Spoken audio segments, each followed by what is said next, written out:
Good evening and welcome, ladies and gentlemen, for tonight's official coverage of Rain Light Racing's 2024 GT3 Series 6 here for round 2, Brands Hatch. All this proudly brought to you by Simblacks, Crosscut Woodworks, Carpentry and Joinery, True to Life Racing Designs, and of course Crossy 43 and Hendo, as well as MATCHFIT Entertainment bringing you the broadcast. I'm Davo, J-Man by my side. How you doing tonight, mate?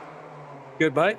Evening, everybody. Looking forward to tonight, and thank you to our good sponsors that help make all this good stuff happen. But definitely looking forward to what is effectively round 2, Brands Hatch, and lots of water, Davo. Yes, pre-race practice persisting down. Yeah. So, consistently said greasy, but I don't know what there constitutes grease, but looked much like ice to me. But nonetheless, they were dealing with it very well. We are at Brands. We are in the UK here, so not unexpected, J-Man. Not unexpected at all. Brands Hatch, great track, races really well, J-Man. We've got a good, solid field here tonight. I think we've got, was it 25 or 6 drivers in a good, solid, healthy field with some great custom skins at J-Man. But you look, like I said, Brands, really good racing track. Throw a bit of water in, and oh damn, we're going to have a broadcast on our hands, I tell ya. Yeah, absolutely. Yeah, I think if all going well, we should have 26. I think Maddie T just maybe having a little bit of techie issues late in the piece there, which would be a real shame if she can't sort that. Hopefully she can, because she was right up there in official practice in the wet, very, very comfortably up there challenging Maverick, and usual hitters going to probably front up. However, that being said, the wet always brings out something a little special inside the sim racing communities. We've seen it before. Even the good guys can grab a little bit too much ripple, strip or curb or something like that in the wet, and it doesn't take much. And when you're talking about corners here, like high risk corners at Brand Hatch, and the first one that comes to mention is probably turn 1 Paddock Hill Bend. Straight away.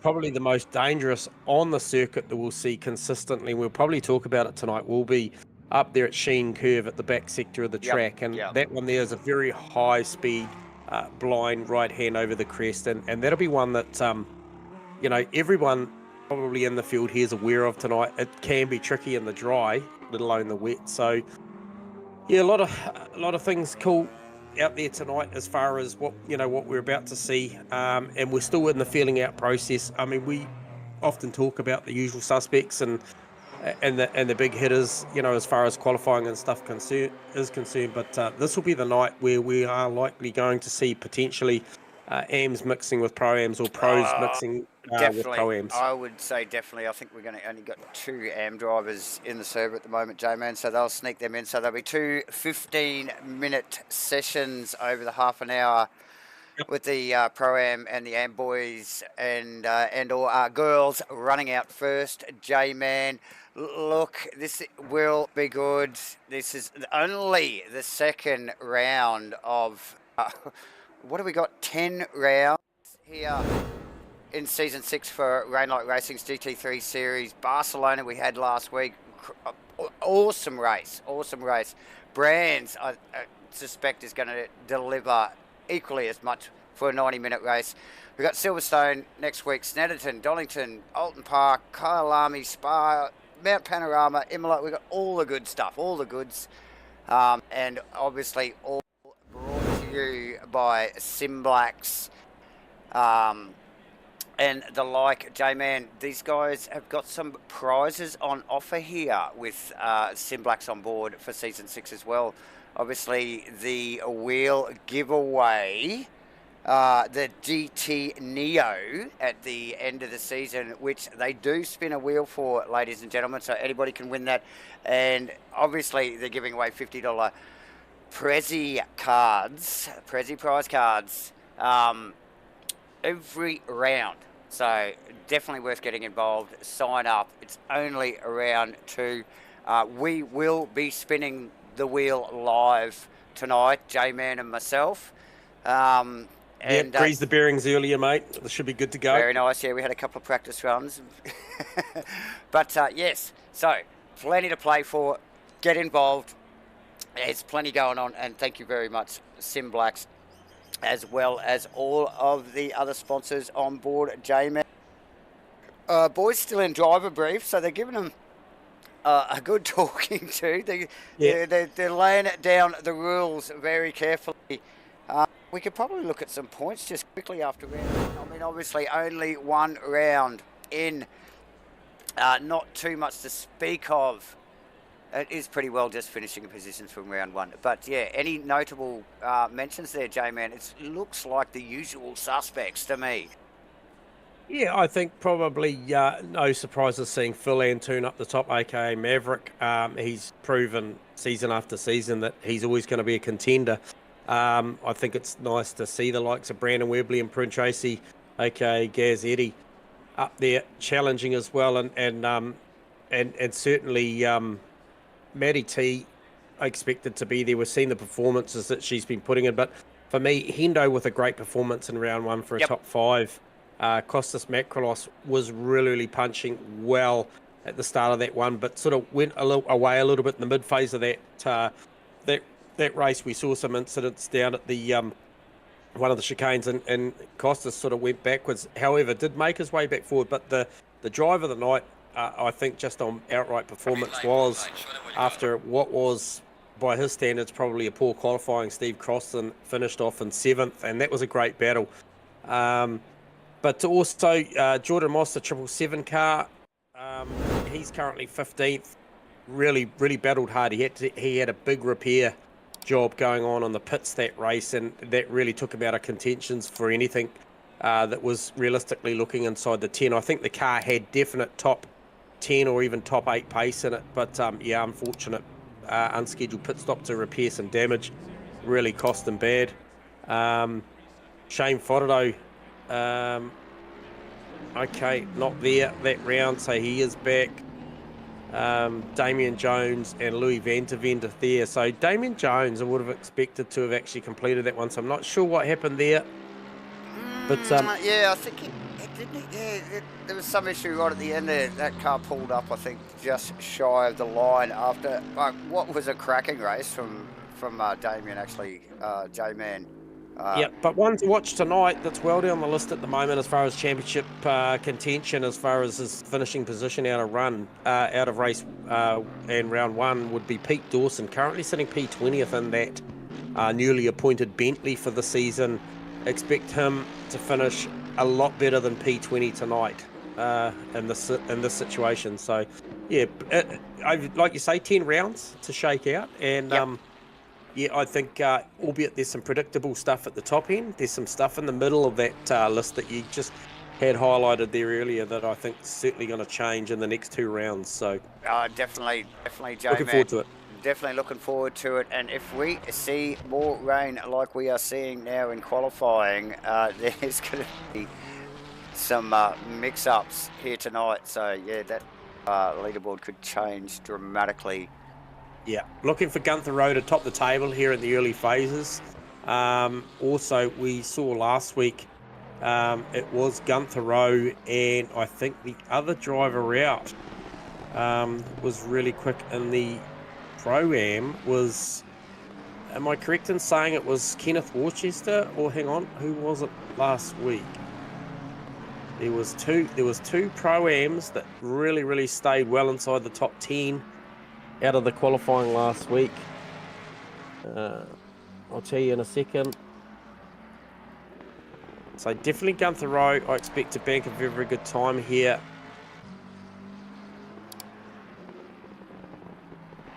Okay, sorry, it was Jacob Wadsworth last week, qualified incredibly well as well. So yes, absolutely. Yep. So watch that space. Actually, I think he stayed in the top 10 after the qualifying, or very close to J-Man from Wadsworth. Also in one of the Mustangs, I think, wasn't it? Yeah, it was. Oh no, I've got him here. It might not have been Wadsworth. Worcester. we were talking about. Yes, in the Mustang.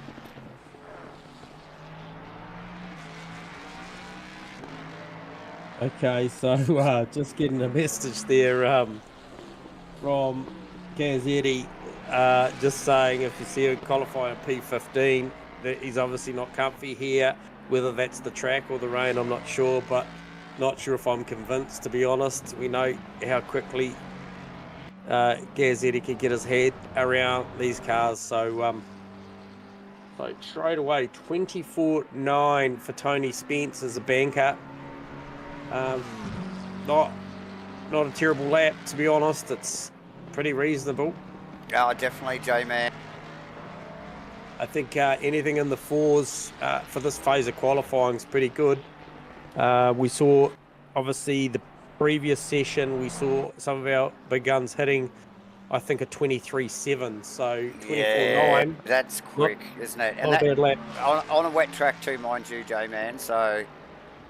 Good to see you back, Matt Dayton. Obviously change of manufacturer, mate. Just having a chat to you, Matt Dayton, in the chat box there. So don't be shy, guys, girls. If you do want to communicate with the broadcast team, the chat box is there. By all means, fire us a question or drop us a comment. We don't mind. Yeah, fire it up. Fire it up. Hit the like, hit the subscribe button, guys, if you haven't already. And yeah, kick back, go and grab a drink. And plenty of racing to come tonight here. 90-minute single race, J-Man, compulsory pit stop. I've got to stop getting sidetracked. I love it.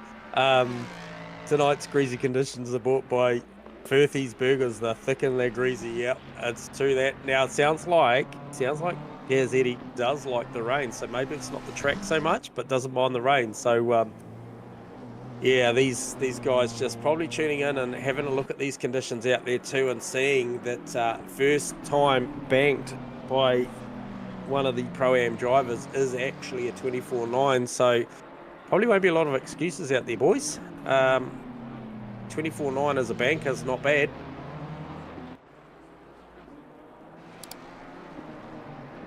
Yeah, nothing wrong with that, J-Man.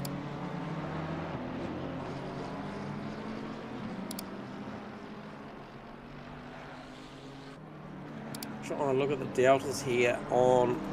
So just, yeah, I've got Craig McConnell up on his time. That would get him close to Daniel. It's Daniel Kim, isn't it? J-Man, but I don't think he will get him. Harrison Bella on a hot lap here, which could see him in front of Spence here, J-Man, provisionally. A little bit wide on the final turn. G'day, Ashton Hughes. Ashton, who's not on the Aston anymore.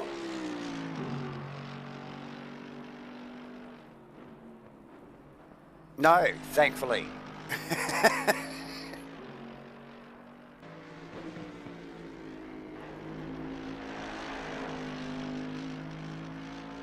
As we focus on Bella, well up on his Delta, J-Man, I've got him at a little over half a second up on his current best time, which would easily put him in front of Spence in the 420 McLaren as he cut rounds down in through the final corner.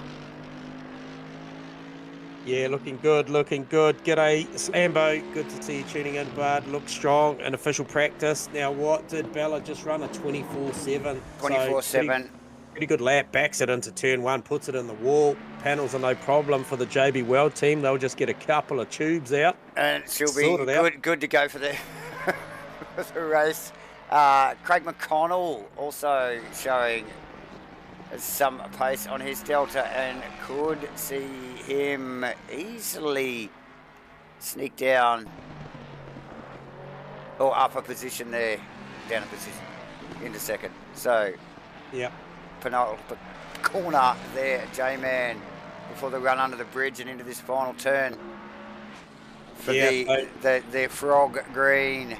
Fantastic looking Mustang. Actually, all the Mustangs look really good, J-Man. A great addition to the lineup, the new GT3 Mustang. And there it is, Craig McConnell, second position, pipping Spence. So Spence going backwards there over the last couple of minutes. There is still, what have we got, a little over 6 minutes to go in this first qualifying session for the AM and Pro-Am boys in what is a very wet looking Brands Hatch here tonight, J-Man. Yeah, 100%. Now, Craig McConnell well up on this lap, currently in there on a 24.837 and got just under half a second. Where is he? Sorry. Where is he? Okay, so he's just come up through Clark Curve, just dropping down now through Dingle Dell, heading up to Sheen Curve. Now this will be a trouble spot tonight. Just if you just drop a left wheel a little bit too far out there. So easy, J-Man. Yeah, and then the utilisation of that camber down through the left down through Surtees, through Surtees at the left-hander is really critical to the run on that little Cooper straight before on the clearways. Sorry.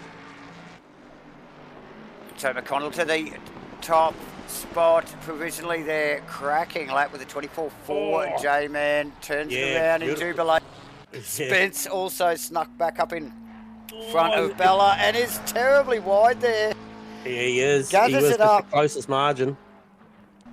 He's just bled off all that pace he had, J-Man. Still very close to bettering his lap, but in the red now. Good work to get that back together. Fantastic looking McLaren, that 420 car as well, J-Man. Yeah, don't write off Harrison Bella as well. He was up a couple of tenths. He's just dropped a tenth and a half, but what can he build as he now comes up through? Spence will have this, J-Man, even with the slip up. We've also 24.3. Daniel Kim too, one to watch out for. He could, if he keeps this momentum, pip Bella and Gunther Rowe back out on track, J-Man as well. And look, he's nearly a second up on his Delta. With his fastest as a 25.2, that would put him in a 24.2. That could put him on the top spot.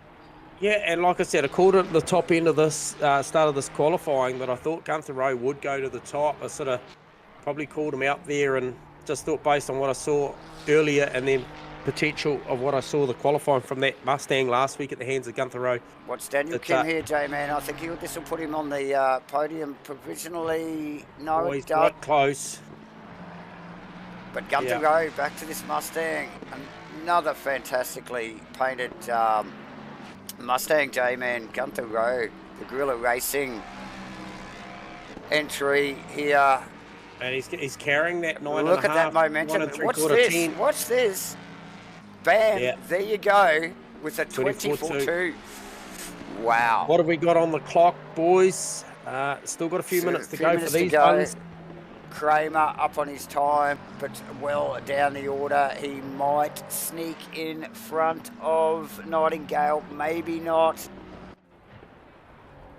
Oh, stop it, Stu, with a hook tour. It might end up making you TikTok famous, that, mate. You be careful with that one. just don't. Yeah. It's early. Come on, Stewie, mate.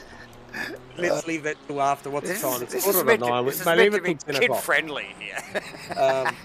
G-rated, my friend. Yeah. Oh, dear. Look, these are impressive. 24.2. Now, like I mentioned, we saw some of the really, really quick lap times coming through at high 23s.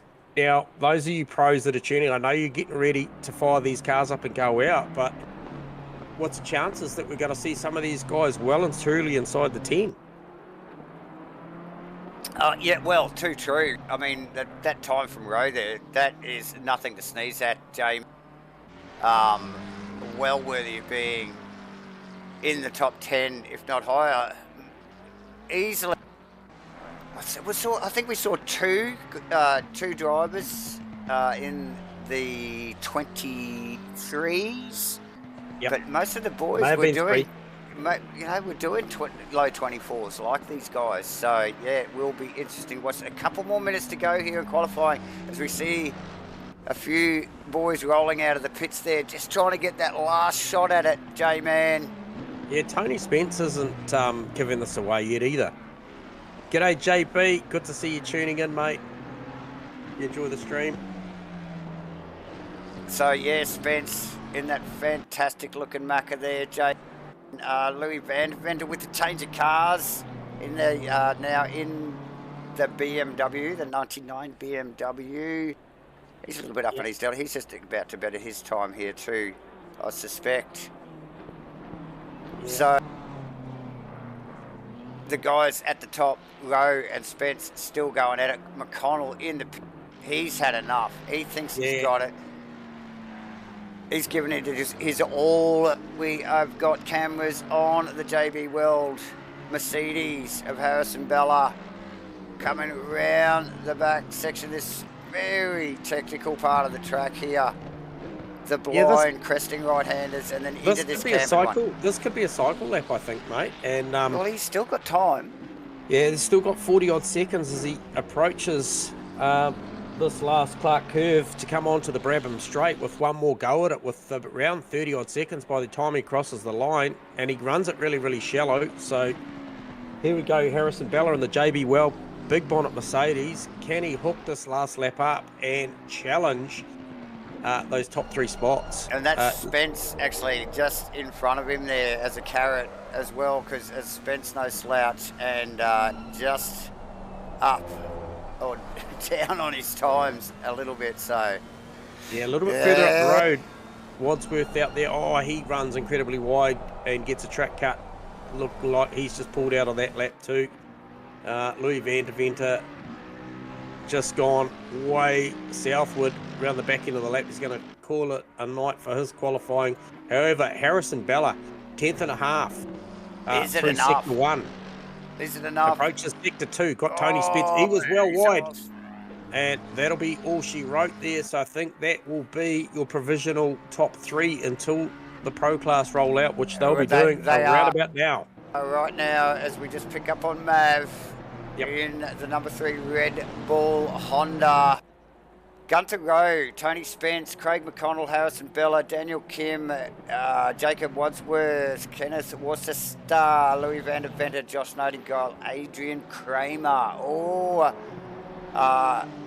first to 10th there provisionally now with the Pro Class out. J-Man, but some really handy times there, particularly from Gunther Rowe and Spence, and Craig McConnell, really. So that top 3, some of those boys could still find themselves in the top 10. J-Man. Yeah, and look, albeit we probably expect Maverick and the likes of Webley to try and punch some good laps in. There's still some threatening, Matty T, very, very quick in that practice session. We saw Matty Dayton really starting to get a handle on that McLaren at the back end of that last session. We saw him multiple times absolutely blow the apex at turn 1, but he sorted it out and started moving forward on the totem pole there. Also, Jordan Moss, what can he do? Steve Crossland, he'll be asking for so much more better qualifying out of himself for Q1 and round 2. Shane Fodderdo, he's first time out here for him. He's in the McLaren, so different manufacturers. Normally a guy we see consistently throughout the seasons in something wacky and normally sideways. Always sideways, J-Man. Always sideways. and tonight, I'm sure we'll see it well sideways again as we have cameras on Webley in the Mustang. Just wrestling that car up to Surtees there. Yeah, I had a look at the speed trap earlier. Webley was one of the guys. The Mustang was definitely one of the cars that was well up there. That and a couple of Aston Martins that were up there as high as 247 k an hour. Incredibly sideways as he drops down through Dingle Dell. But 247 versus somebody like Maverick, who was only extracting about 242 k an hour out of that Honda. So. Yeah. What it lacks in a straight line, it definitely makes up for in the corners if you can manage it. Like it's a tricky car to drive from what I hear, but if you can manage the way it wants to work, it is quite a quick car. It doesn't get a lot of love, does it? So Matt Dayton, straight away, banks a 24.6 to go P4 over Very the line nice. Very of nice. Macrolos on a Macrolos. 25 flat. Yep. Matty T to the top on a 24.1. So what did we see out of Maverick that first one? I think it might have been. I don't think it registered. It did not register, and yeah. So I mean, we saw this last week. Some of the big hitters taking a little bit of time to get a time in. So Matt Dayton with a good one there. Matty T with a brilliant lap on that 24.1. However, I do think we will drop into the 23s out there tonight in this second phase of this qualifying. 15 degrees ambient, 10 degrees track. Kind of reminiscent of what we saw in the official practice session. So tyre pressures, you would expect that all these guys and girls at the top of the game will have these things dialed for these conditions. You would expect so, J-Man, as we just watch Mav across the line. Yeah. Puts it on the top spot. Here. Maverick 23.9. Where did Gazzetti, aka Prune Tracy, 24.9. Eyes on Fotado as well, just coming across the line. J-Man in the OES car there. Yep, where does that put Shano? Oh, that must have been...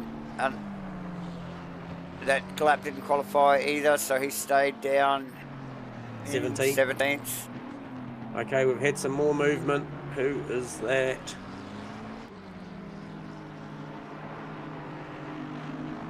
Remember Dayton back on board as well this week, J-Man. Dixon into P9, knocks Prune Tracy down a spot.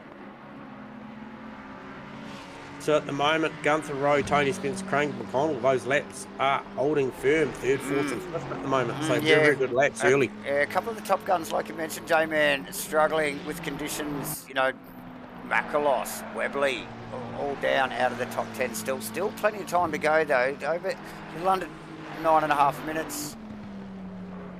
Crossland also down. We would expect to see him, Henderson and Firth up a little bit higher.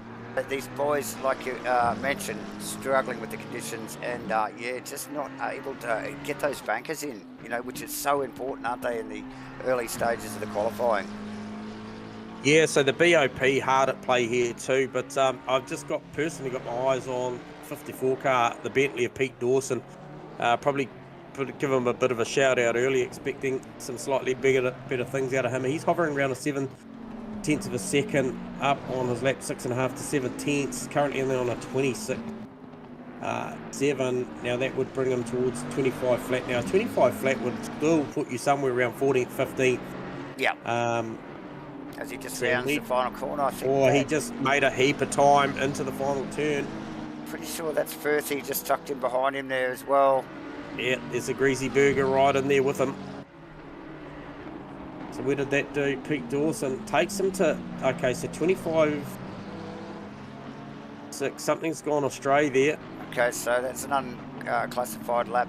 Clearly, J-Man. Who's that? That is Steve Crossland. Just tucked in behind. Yes, up into P7 in the Simblacks Honda. Yeah, one of our naming right sponsors there, rocking the yellow and black out there, doing a great job, doing a far better job than we saw last week. So currently P7. Yeah, I think he started last week at about 15th or something, J-Man. He was well down the order, wasn't he? May have even been 16th, mate. Yep. So Maverick and Maddie still out there trading, but Mav changed the benchmark, best lap of a 23.6. So that would be about a 10th better than we saw in the official practice time. So Mav stepped it up a notch for the official qualifying, as you'd expect, Davo. As you would expect, J-Man. Totally agree. Crossy on a better lap too, half a second up. Where is he? He is approaching the final corner. Curve, heading onto the Brabham Straight. He's going to carry this margins around 3.5. That'll put him down into. That'll put him in the top 3. Yes, it has. Yeah, so it knocks his old sparring partner Gunther Rowe out of the podium, but he will share the second row provisionally with Gunther. Matty Dayton to P5 knocks Tony Spencer, Craig McConnell down a notch as well, but they're still very, very good laps, 6th and 7th for those Pro-Am drivers. Oh, Actually, absolutely. P6 Well, to P10. Gunther's still in 4th, J-Man. So, that's impressive stuff. Really had that Mustang dialed in there in that first session. Crossland, again, up on his time in the Honda. So, really getting a wriggle along now. Tyres are cycled up. So, we'll keep an eye on that. Mav responding. Oh, that was Will Dixon losing it. Now, where was that? Okay, so that was at the infamous Sheen curve, which I mentioned. So losing it between Sheen and Sterling's in the 997 Aston Martin.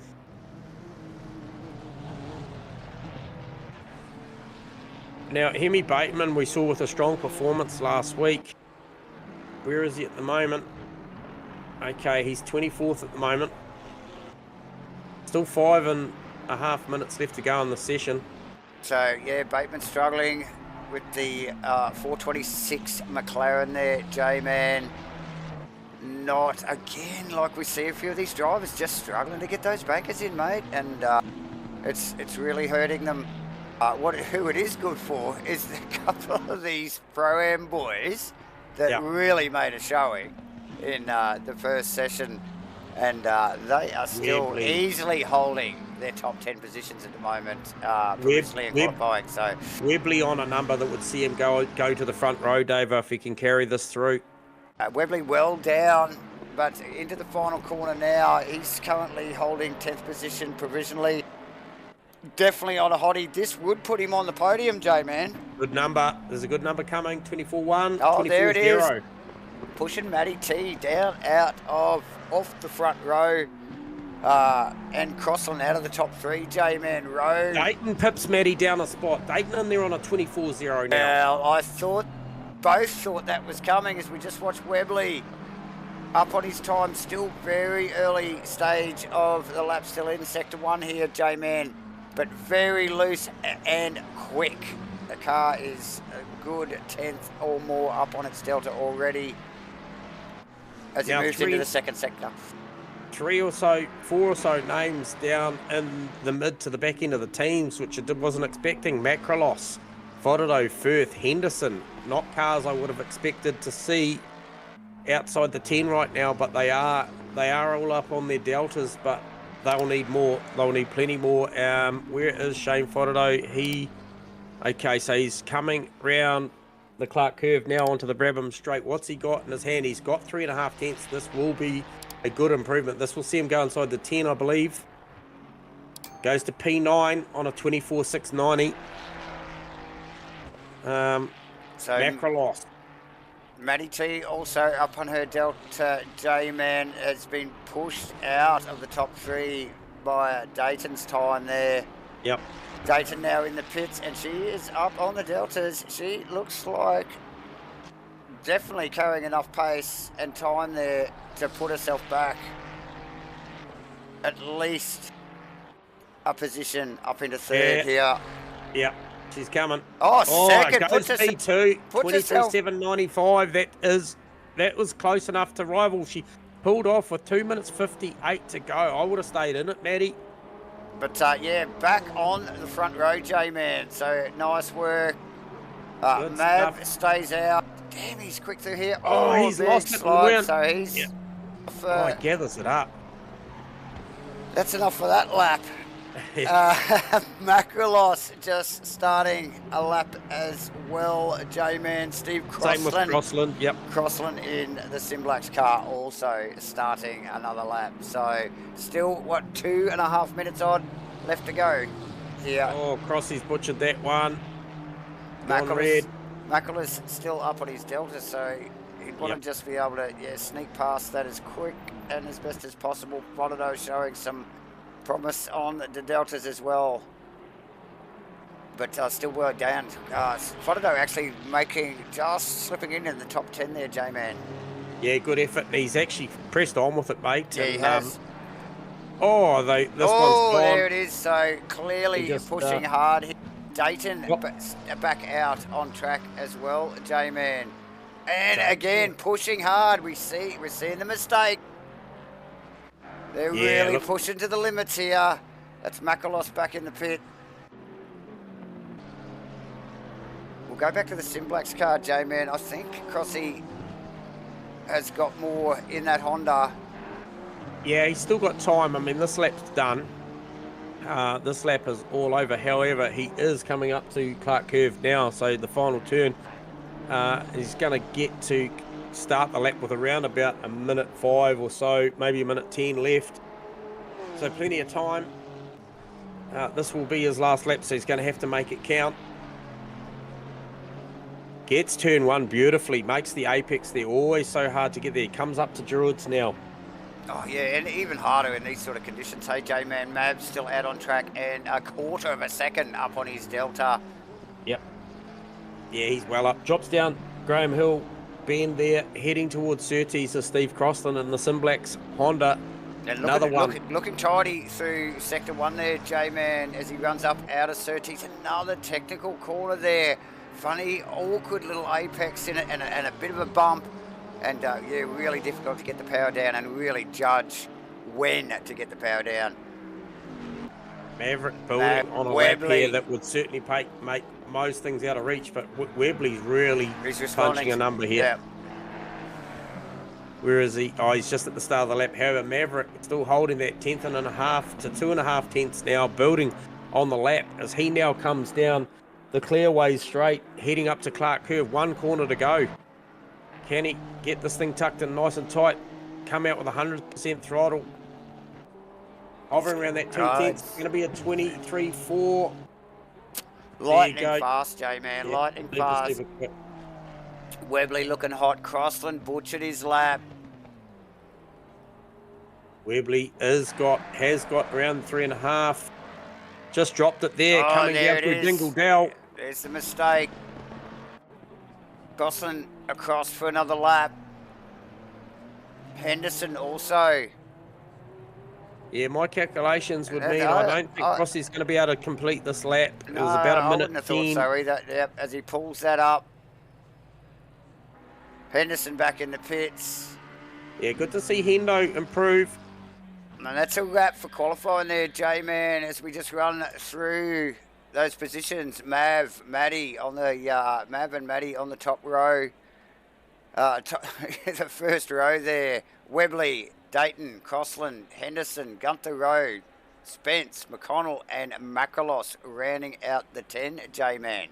What a great qualifying. So really, really solid there from the likes of, like you said, Gunther Rowe, Tony Spence, and McConnell to be inside the 10. Absolutely. But yeah, mega lap there from Mav, as we come to expect. And Maddie obviously had some techie issues at the back end of the official practice session, so good to see her sort that out and then actually put that car back up where I think we think it belongs so far tonight from what we've seen. And going to be a big fight there, I think, between Maddie and Brandon Webley at the start of this one.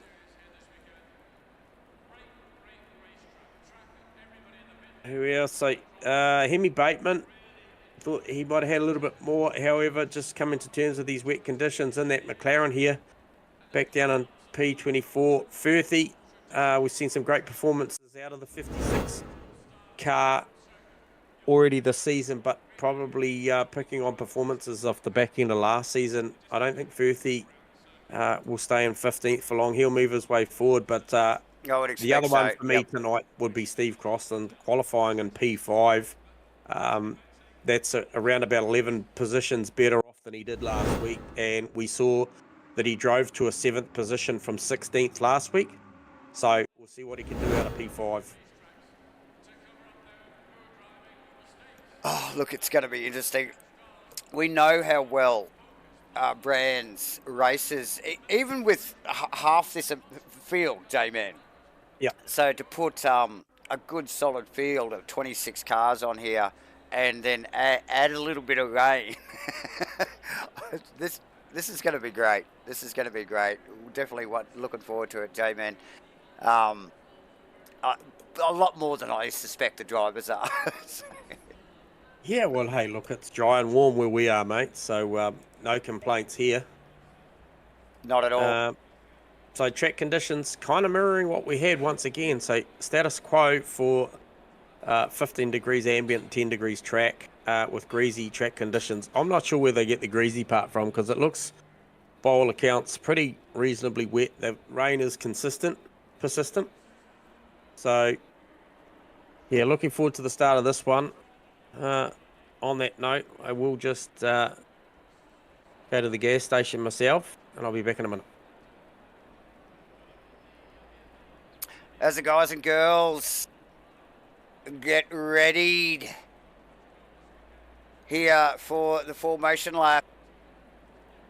Round 2 in Rainlight Racing's 2024 GT3 Season 6 at a very wet Brands Hatch here tonight for round 2.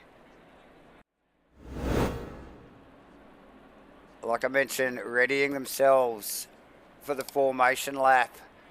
There will be tyre pressure adjustments. I can guarantee it, as they watch the weather and this rain just pour down as they sit on the grid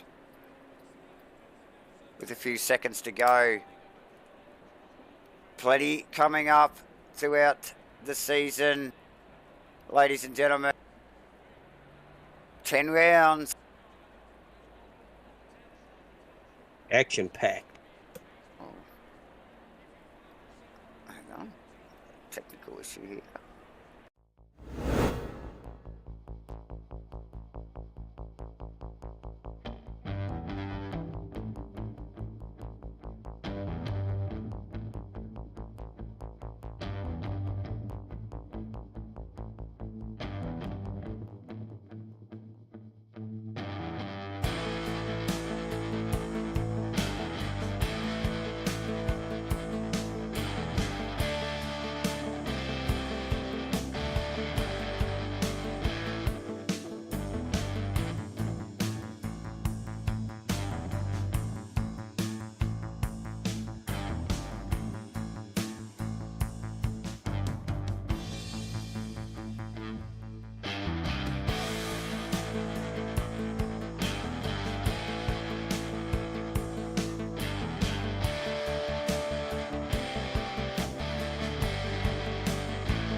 Welcome back, everybody. Little bit of a server side issue there for the boys back of house at Rainlight. Just doing a quick server restart, and then we're going to get straight back into it. Yeah, sounds like the team are just talking the drivers through a little bit of a impromptu driver briefing, and it sounds very much like, Davo, we are going to get what is effectively a virtual safety car restart effective, and okay. And maybe Mav take the lead, and they'll just do a formation rolling by the sound of it. So we'll keep you updated. Obviously, that's not too far away. Juan Venter, can you join the race? Look, if you're not registered, not likely. However, I'm sure if you contact the good people here at Rainlight Racing and register through their Discord server, I'm sure they could accommodate you should your ping and everything else be fine, mate. So, yeah, follow the links at the bottom of this YouTube feed, and you'll find everything you need to know. But in the interim, mate, please tune in and enjoy the stream. We are about to go live again with the action here, Brands Hatch round 2 at Rainlight Racing.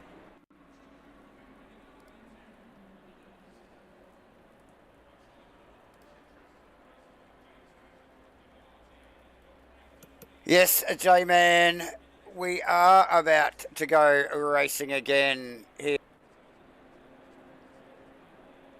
for round 2 at a very wet Brands Hatch. Excuse the short interruption to proceedings there, as there was a small server issues. These boys all over it, and got the guys and girls back out on track now. It will be a formation, safety car style formation lap, as these guys shuffle into their correct positions. No doubt, J-Man, before they come round to cross the start finish line, and we will be getting going. We must thank, as always, Simp Blacks for supporting Rainlight Racing's 2024 GT3 Season 6. Also, Crosscut Woodworks, Carpentry and Joinery, True to Life Racing Designs, Crossy 43 and Hendo, of course, and ourselves, Davo and J-Man, bringing the broadcast for MATCHFIT Entertainment. Second round, Brands Hatch. Plenty of racing to go yet in the season, J-Man. So these guys, our girls, can jump on board. Links to Rainlight Racing's Discord in the description in our YouTube for this broadcast.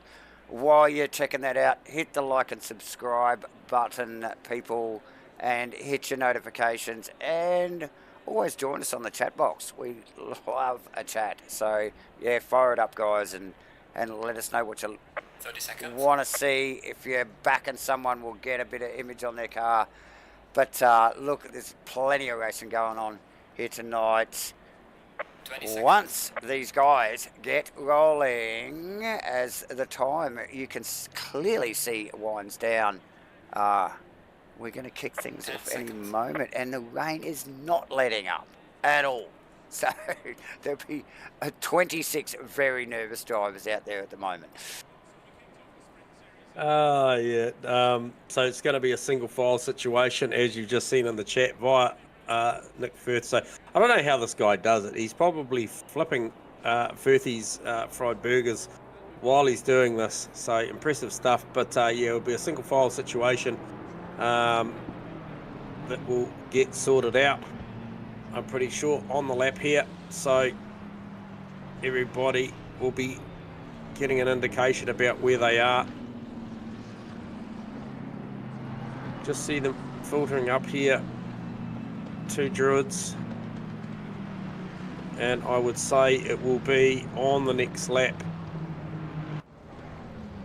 So they will get a green flag, which will negate any penalties that the game may give them by being out of position at the start of this race, and then sort themselves out, is what I'm imagining how they will do it. But yeah, great qualifying just previously to Maverick and the likes of Matty T, Brandon Webley and co. I think you'll see in there also. We saw Crossy with a top 5.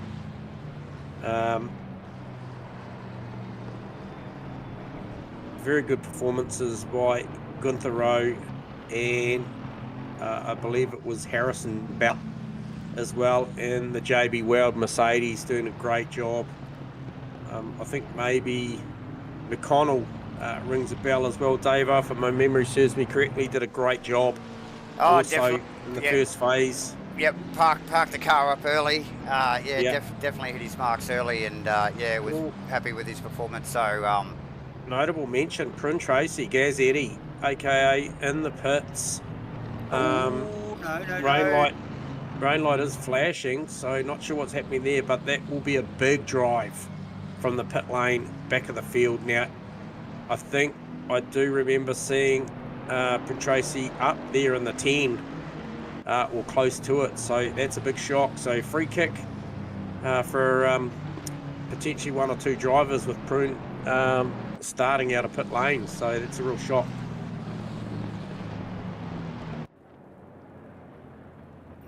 We'll just try and pick up as these boys will pick up. Reforming on lap 1. Okay, so where does that leave you, Gaz Eddy? Don't worry, I'll be back in place. Cool, mate. Appreciate the feedback. I was concerned for you there, Gaz. Okay, so this will be a very quick reshuffle of positions here, J-Man, and this will become a full contact situation here, so they will have to be very careful about how they go about this. Green light. Go. Okay, so this is the lap. It'll look a little bit strange, viewers, but don't worry. The good people here at Rainlight Racing have got this all sorted, and they will organise this throughout this lap. They just need all the cars to come across. I can imagine this is an organisation. Just chaos. So, yeah, well done to them. Yeah. So we can just see the leaderboard starting to shuffle now. You'll see the likes of Maverick and Matty T just weaving their way up through the traffic now. I can see them on camera just starting to take their places. Everybody will jostle themselves into position. They have got the length of this race circuit to get this done. Yeah. And then no doubt Mav will put in a controlled speed of what he needs to do to make sure this field. Yeah. And you can see where the guys that are trying to get back in position, i.e. Gunther Rowe and the likes, at very slow pace here. And we would see Mav here, really pull that back just to give everybody behind that time. You can see the top 3 now in place there, J-Man, Mav, Matty and Webley, as the rest of the start to sort things out. Well, we've got Crossland needs to come past Rowe by the look of it. He's passed. There's a big traffic jam down there, so I'm not sure what's happening. They're just working their way through this, what is a very tricky situation, J-Man. Very tricky. Very tricky. But the good people here at Rainlight Racing right onto this. And I'm making it happen. It's short delay, obviously. I'm just thinking cold tyres, mate. I'm just thinking cold tyres. It's like after all this work, just how hectic T1 and 2 and 3 can be at Brands. It just could all come unstuck so quickly. So as the field, all right, here we go. They're lining up. Yep.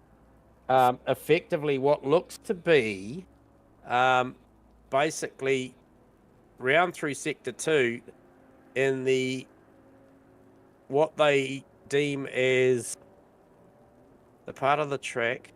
I just can't bring up my graphic there for some reason. Here we go. Okay, so they are on the Pilgrim's Drop, which is just before they rise up the Hawthorne Hill. So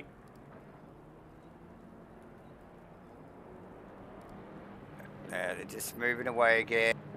So we're back. I think everyone in position there, back to Macrolos. So we're pretty well halfway through the field there, J-Man. Yep. Sure, the Yep. boys in the background are also working themselves out. That is, if you look in the background, that was Gaz Eddie's car just rolling up as well. So he is not starting from they've pulled that car out of the pits and they're going to form him up in this race, as we would have expected. There's just a little bit of confusion from the likes of, I think, Firthy, Will Dixon and co, just trying to sort that out. So they will have race control letting them know what's going on there. Yeah, I thought Faraday was intense, but he might have lost out there towards the end of that qualifying session. Still only halfway around the circuit here, so still got a little bit of time to muck around with this. But I think they're just doing the final adjustments now. Come on, boys. Yes. Starting to look pretty good. I think Now all the way down to, from where I can see. Now remember, everyone, so on offer here in Rainlight Racing's 2024 GT3 Series 6 here with Simblacks on board for this series, and some great giveaways, J-Man. Obviously, the notable one is a brand new GT Neo wheel that will be given away at the end of the series. Yeah, well done, Simblacks and Rainlight Racing. What a great package to be up on offer. So that's a spin the wheel situation. So it doesn't matter whether you're at the pointy end or down in the Pro-Ams. Anyone. Got to complete, I think, eight of the 10 rounds. Yep. So that means right now you need to sign up. So Discord links in the description of Rainlight Racing. Get involved. Run the next 8 rounds and you will go in the draw to win that GT Neo via Simblacks as well every round. Looking up the front, Davo. Maverick at around about the 90k an hour as he heads down. Beautiful. Towards the Sheen curve. Every round, ladies and gentlemen, they are giving away a $50 Prezi card. So get involved. Spin the wheel. We'll be spinning the wheel. So, looking good for a start here, mate. Coming up to the start-finish line. So, it's not necessary whether they go now. Yeah, I think they've just utilised that lap to get in the correct position and then maybe get those tyre pressures back up, because I mean it's going to be hard enough as it is in the wet. So a bit of a 3-lap formation, guys. The track's not drying at all. Are the tyres coming up to temperature? Probably not. Bugger all. but they're working on it. I doubt they'll just do a random start under Mav's control. As he warms the tyres, I suspect he will bunch that field as they get to this end of this lap. And we will be green, green, green, as they say, for round 2 here at Brands Hatch. The field is kind of in 3 parts at the moment. So you've got Mav going all the way back out to probably, I think it's somewhere around about Gunther Row. Yep. And then there's a little bit of a snake starting from Tony Spence, which is actually just caught back up now, catching back up to the back of this pack, because that pack, Mav is holding a steady 50k an hour at the moment. 50 to 80, he's just coming through the corner. It'll be up to that mid pack to try and bunch themselves back up. They are getting close. There is a big snake. I can see on my telemetry that the pack is just about one snake as they head into the Clark curve. Yeah, it's looking pretty good. And as we said, the final cars through Heavy Bateman and Adrian Kramer and Joe. And we're away, mate. On the You've back. got to go. We're all go. Mav is away. So we've got a green light into T1, single file. Start there. difficult situation for the green light boys, but we are green on round 2 here at Brown's Hat for Green Light Racing's 2024 GT3 Series 6. And a little bit of spread there already with Mav. Just taking advantage of having control of that field. J-Man just stretch his legs a little bit. I think Matty T's going to have Webley. Webley will definitely be all over the back of that. Yeah, and Matty on the back of Crossland as well. Yes, with Dayton tucked in between those two battles. J-Man just tucked in behind Hendo's actually. Gunther Rowe and Tony Spence in the SSR McLeod. Craig McCall back there in 9th. Good tidy start, as you'd expect. Single file start here tonight, J-Man. But Dayton's the one on the attack really here. I mean, Mavericks clearly tricked out Dayton with a little wiggle as he came out of... It's made it vulnerable to Crossland. Does Crossland get it done? Crossland? No. Oh, no, it got messy. Let's see if we can get a replay on that one. Oh, and it's got messy between...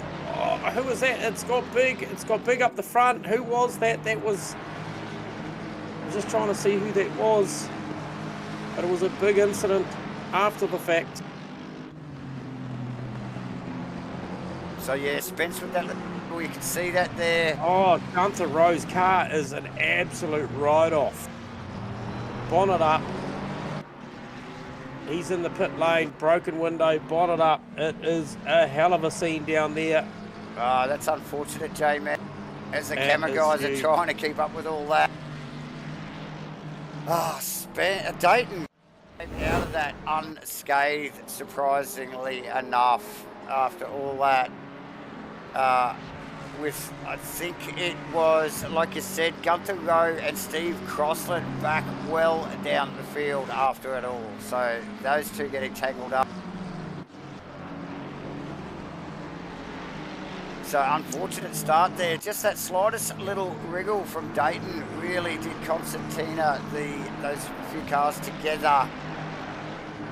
Yeah, and it's allowed Webley just to focus now on the back of Matty T, because obviously he was under immense pressure from Matt Dayton. Bella off. Bella was a big off. Oh, JB Weld in the sand. So just picked that. He was just tucked in behind, I think that's Macrolos. Yep. And McConnell there, and just loses. Oh, Macrolos down the inside of McConnell. Out of the final turn. He's going to have rights for turn 1 if he can live there.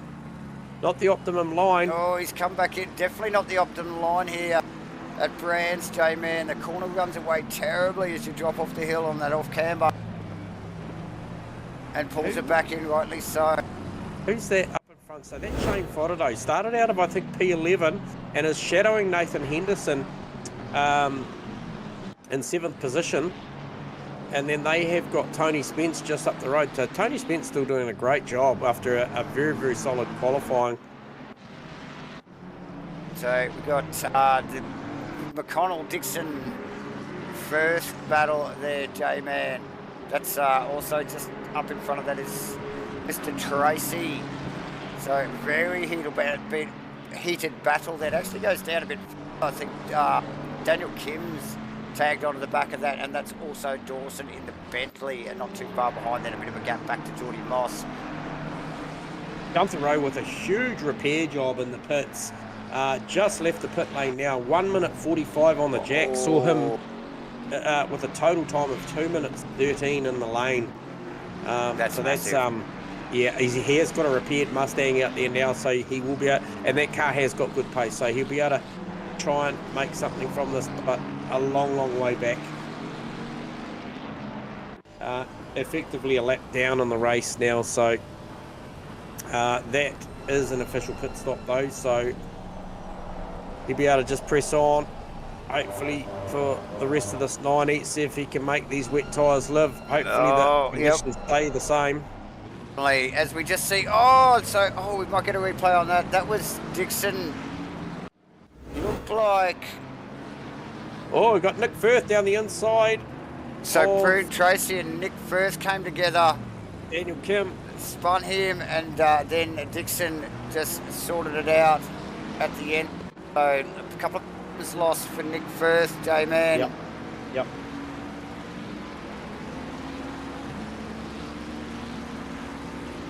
So that's unfortunate.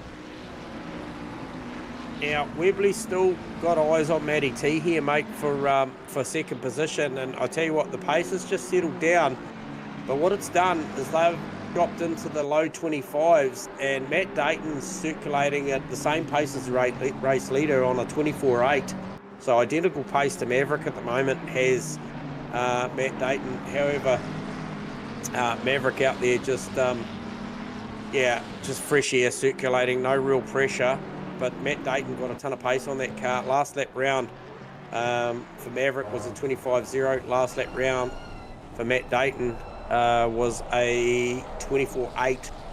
So fastest car on track last lap round was Dayton. So he's going to try and get back in touch with Webley, who is very much in touch with the back of that Ferrari of Matty T, as you can see on the visuals. Right there, showing the nose actually enough. Probably car control and setup at the moment to be able to really duck off the line and let Matty know that he's there. We know how fast the Mustangs are in a straight line. Round the outside of Matty T, can he make it split a little bit wide? And he'll be vulnerable to Spence now, J-Man, as well. Yep.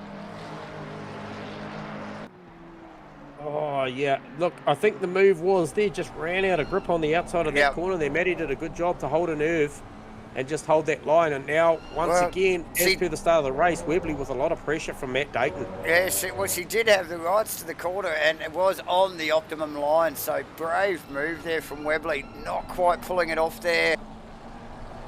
But, yeah, now vulnerable to Spence in the number 12 McLaren, J-Man. Webley will get a wriggle along, I suspect, back up on the back of that Ferrari. New fastest lap of the race from Maverick, 24.5. So just making use of that fresh air. Fodado still on Henderson, and Henderson really starting to apply the pressure now to Tony Spence in that SSR McLaren. Yeah, so that's heating up there, J-Man. So new war scheme, new war paint for Nathan Henderson this week in the Aston Martin. So good to see that thing out there looking pretty. Got a new wrap on that thing. Yeah, nice stuff. As is the McLaren. Firth on Dixon. Gets it done. Tucked right up in behind. That's a big battle pack there. That starts basically at Pryn Tracy, Will Dixon, Nick Firth, Craig McConnell. Oh! Firthy gets a tag, I think, from McConnell. Goes sideways. Up. Through the right-hander. Up into Hawthorns. And just, sorry, it might have been Westfield, actually. Dropping down through Dingledale at the moment. That really upset. Probably spiked a bit of temp. Now, Pryn Tracy, also Davo. Yeah, well, he's right in amongst that. So, he's been trying to fend him off. So, he was the lead car and all that, as we just pick up on the replay with Firth actually gathering after that tag. That it was a good save. It was a good save, and that sort of made the BMW vulnerable, or the Mustang vulnerable to the Bentley of Dawson, just tucked in behind him there, J-Man. So, plenty going on.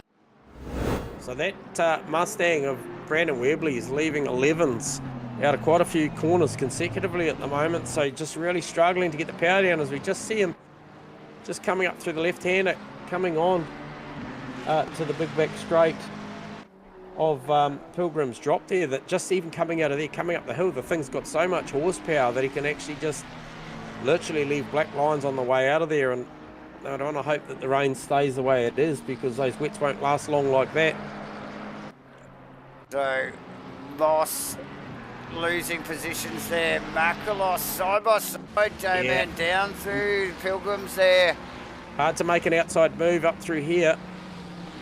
Moss covering his line, goes the over-under, and again, this next blind right-hander comes up so quickly. Nowhere to go for Makalos. No, and Wadsworth just tucked in the back of shot there too as well, on waiting brief there. So that is Danny Kim just further up the road. Got in a bit of a real estate exchange with Nick Firth earlier, and Firthy's pressed on. Now he's just trying to catch back up to the likes of Dixon and Tracy just up the road. So Firthy is in the 10.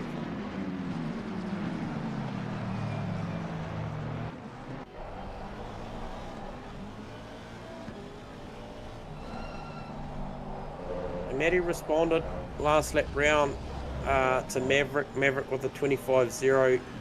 And then Matty with the 24.8. But the damage is done already at this phase of the race. 4.3 seconds is the lead. So Maverick really made some good gains at the start of that race when the likes of Matty was fending off Webley and Dayton. So Hendo looking for an outside. Everyone's keen for that outside move. He goes outside, inside. No, it was Hendo. No, it's the other way around. It's Faraday. Oh, sorry. Faraday doing James Hendo Faraday. over. Yeah. Yep. So nice work from Faraday. Good clean pass. Henderson had nothing for it. And the boys picking it up in the chopper there, J-Man. Nice work. Yep. So good close battle. Dixon on Tracy. J-Man, Dixon really showing some intent. Looking for that outside. Really forced him offline. Oh, yeah. Yeah, this is a good spirited battle here. These guys all well and truly accustomed to racing with each other. Formerly used to see Will Dixon in a Porsche. And also Prue and Tracy Gazzetti in a Porsche. Firthy, I think, formerly in a Ferrari. So all a switch of brands for this three out on track at the moment, but doing a great job here in round 2. Yeah, Firth with a little bit of a touch-up earlier on, dropped him down a few positions, but is definitely in the fight, holding down a 10th position provisionally at the moment. J-Man tucked up under the wing of Will Dixon's 997 Aston Martin. Another fantastic looking paint job on that car as well. Yeah, Macross still trying to work over Jordan Moss here, mate. So and, Mossie's got his work cut out for him. And here we go, down through the drop. Pilgrim's drop, up Hawthorne Hill here.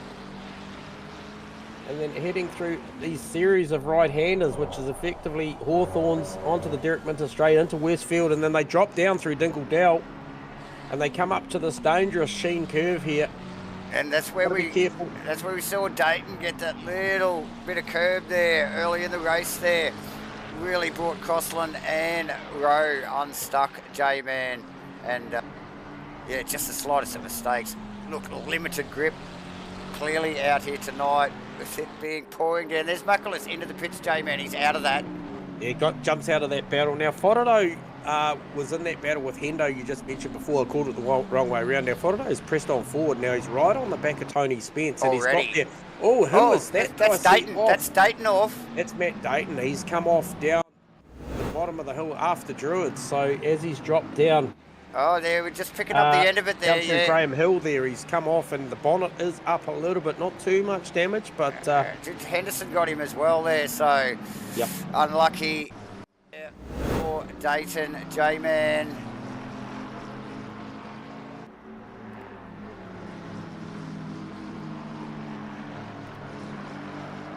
Faraday, Hunting Spence, Firth, Dixon, Tracy.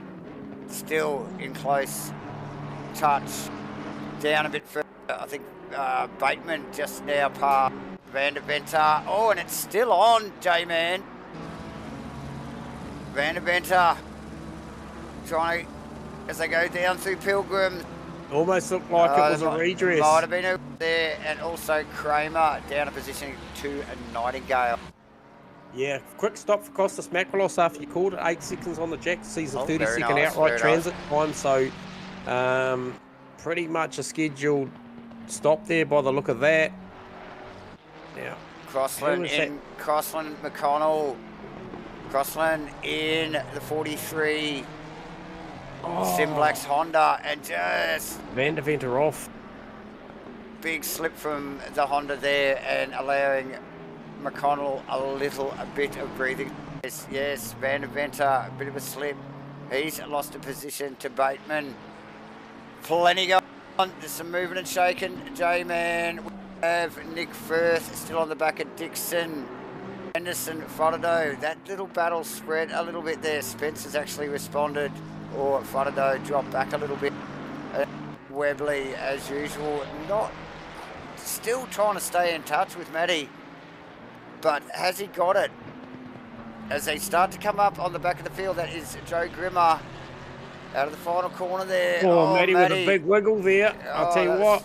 That's Webley coming. They're right there. Yeah, he probably got a slightly shallower line that he would have wanted through ones. Could probably make the exit not as good as Matty's. So it's counteracted that little mistake from Matty out of the final. Yep. So pretty even draw of straws there for those two as they start rounding up some of the lap traffic here, J-Man. Nice work from Grimmer too, by the way, to have that car offline and still at speed. So very nice work. Yeah, Dixon Firth still a battle going on. However, Gazzetti, aka Prune Tracy, just stepped out a little bit. I think while that battle's been going on. Mossy now with Makalos off his back is now focusing on Daniel Kim, J-Man. Yeah, McConnell just ran wide, turn one, allowed Crossy up the inside. However, Crossy runs wide at Druids and allows McConnell back through. So these guys are just trading that 15th and 16th position, corner after corner. We're going to see Crossy get a run down the inside now as they head down out of Graham Hill and they come up through the left-hander of Surtees, sorry. So Crossy wins that battle. Sorry, I was just watching with intent because it just looked a little loose. But we got Henderson on Frodo again, J-Man as well. So I just wonder whether Frodo's struggling a little bit and has come back to Henderson. There was a bit of a gap between those three cars, only last lap. So we see Spence running away. So I suspect Frodo's had a bit of a slip up and come back there to Henderson. And now looking vulnerable, actually. Henderson well tucked up under the wing of the 585 McLaren. So Matty, just after they rounded up Uncle Joe, just managed to make that margin back again. Only by about 1.3, 1.2 seconds. So she's got plenty to think about with Brandon Webley in tow. But as you mentioned, Nathan Henderson. So not sure what happened there. A little bit of ebb and flow because Shane sort of drove away from him, but then Hendo sort of last couple of laps sorted that thing out and just right back on the tail again. And once again, they're going to have to round up Uncle Joe here.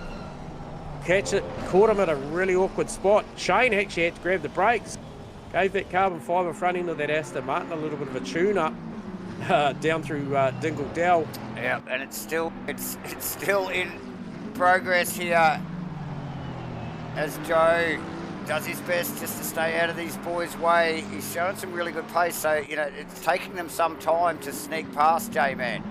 Yeah, it is. Even with him a little bit offline there, so yeah, well done again to Joe. Yep, and in the background are recovering Matt Dayton. Now the front end of that McLaren probably not as good as it was at the start of the race. It is carrying a little bit of front aero damage. And they're not too far back. Pryn Tracy has actually driven a little bit away from Will Dixon, who has driven away from Firthy, and who removed themselves out of that battle at the time. Macrolos. It was Macrolos. Yep. So the only ones that I think I had... Oh, Macrolos gets it super sideways. Was Macrolos and McConnell. Dixon had pitted. Yep.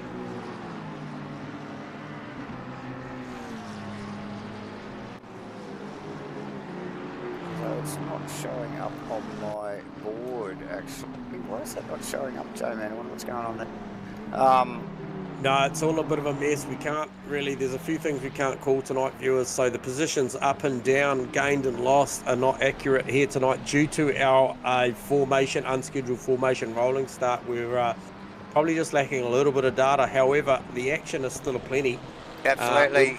When we look at the likes of Henderson, Fodado, a great battle, very, very close out there on track at the moment. Yep. Only around a half a second, 0.4, 0.5 Also 0.9 to 1 second.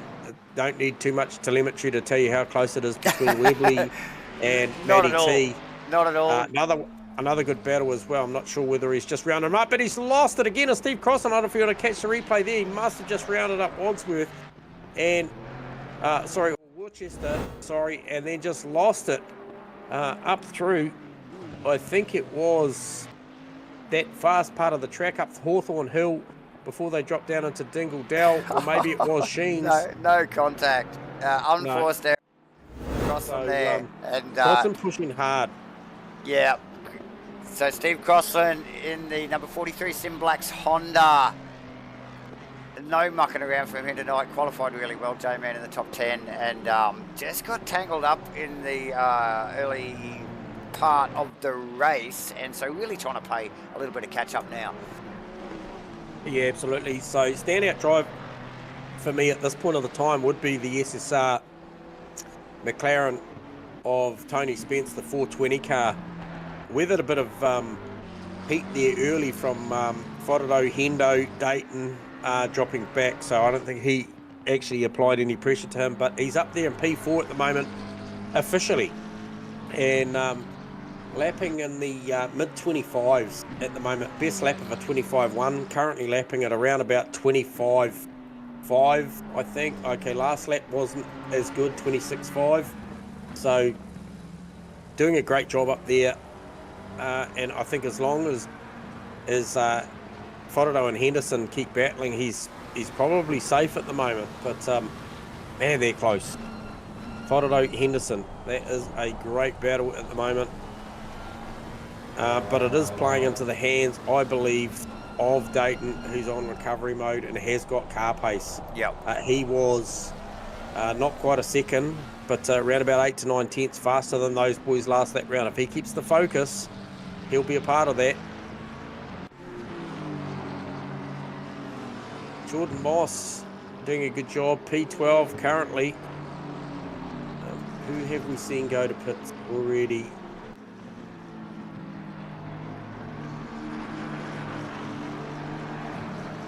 Yeah, not too many have stopped yet. We've obviously seen a couple. We've seen... Okay, we've lost Gunther.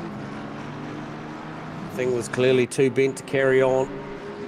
Yeah, well, it did spend a lot of time in the pits after that little melee. It's a shame. It's at lap 2 or 3 there, J-Man, and some very tight racing going on. But yeah, a couple of the boys getting tangled up Tracy, there. So what is going on there with Prune Tracy? The boys just rounded him up. The likes of Jordan Moss and Danny Kim. So I'm not just sure what happened to Prune Tracy then, but he was all sorts of slow coming out the final sector there. Okay, well, that's interesting. Just missed that on the replay there, J-Man. Not sure what's going on there, but I think that was 3 positions, or was it 4? I think that just went back. So, you know, I think it was Moss, Kim first, and quite possibly Dixon as well, J-Man. Yeah, I mentioned Dayton coming up to the back of the Fodado Henderson battle, and he's pretty much in touch now. He's 0.6 of a second behind Fodado, so yeah, let's catch that replay here. Fodado had nothing. I just don't think he's got Henderson's measure at the moment. Henderson well hooked up in that Aston tonight, J-Man. And without a mistake, as we just see, that said Aston, a little bit of a slip out of the left-hander here. Yeah, it just encourages Fodado again to stay with it. But oh look, Fodado will be well aware of Dayton's presence, getting closer and closer up behind him there. So, yes, his focus will no doubt change. Webley very, very close to Matty T. Looks for an outside line, looking to cut back down out of the left-hander, and then literally charge back up the hill as they come out of Surtees and head up Pilgrim's Drop. That Mustang actually flashed the brake lights mid-straight, so actually Matty, when she shifted lines to go to the outside, caught Brandon Webley out. How was just had to go to the brake pedal. How was the pace of it? Like the acceleration out of Surtees there? Yep, very, very good. Now, expect that this will be where the Ferrari and Matty's, this mid-corner stuff will be where this car shines. But look, when they come off the corners, that Mustang's got so much horsepower. Now, got about 6.3, 6.4 seconds up the road to Maverick. So Maverick's out there still. Oh, Henderson, Frodo pass. Henderson, what happened there? Okay, so missed something there. Hendo just got a little bit wrong. Dayton just given a flash of the lights to, I think that was I believe it was the Josh Nightingale car. So was there an issue with lapping the back marker of Josh Nightingale? It quite possibly could have been, J-Man. And Frodo taking quick advantage of that immediately. Yeah, all over it. Webley, so we've got the Henderson-Frodo battle and the Webley-Matty T battle at the moment. The four closest cars on track. Yeah, so you watch. It's this point here. You watch the acceleration of this little bit of a wiggle on the exit, coming up on a lap marker here. But you watch the power of this Mustang. Just reels it in, doesn't it? The Ferrari. Look at it. Yep. Right in touch by the time they tip into Hawthorn's there. And they come up through the series of right-handers here, through Hawthorn's. And Matty again, real decisive move around the lap traffic there. Got the tail out. Accurate. Yeah. Nearly got the tail out again. We saw it when she came past Joe Grimmer there a few laps ago, J-Man. Yeah, really decisive moves. And again, probably fairly equal straws again drawn there as they get past that lap traffic. Henderson, Frodo have not gone away, ladies and gentlemen. Oh, with Frodo a little bit of a slip up out of 30s. It is, no it's not. They're into the final corner here. Yeah, that was out of Sterling. And he's right there. He's looking for well there. Go the shallow line.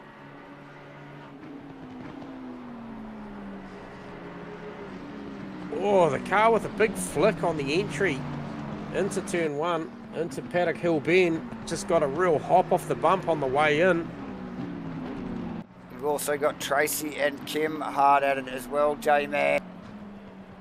So plenty going on. Crossland in the pits, J-Man. Yeah, copy. So this will be an official stop for Crossy.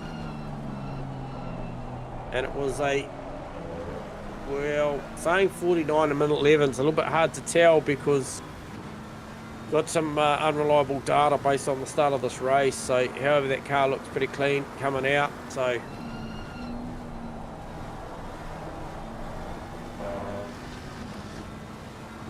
Dayton right on the back again of Henderson. I feel like at the moment Dayton's only got enough pace to run with them when they either make a mistake or get engaged in a battle, but on outright pace, I think the front of that McLaren's just a little bit hurt at the minute.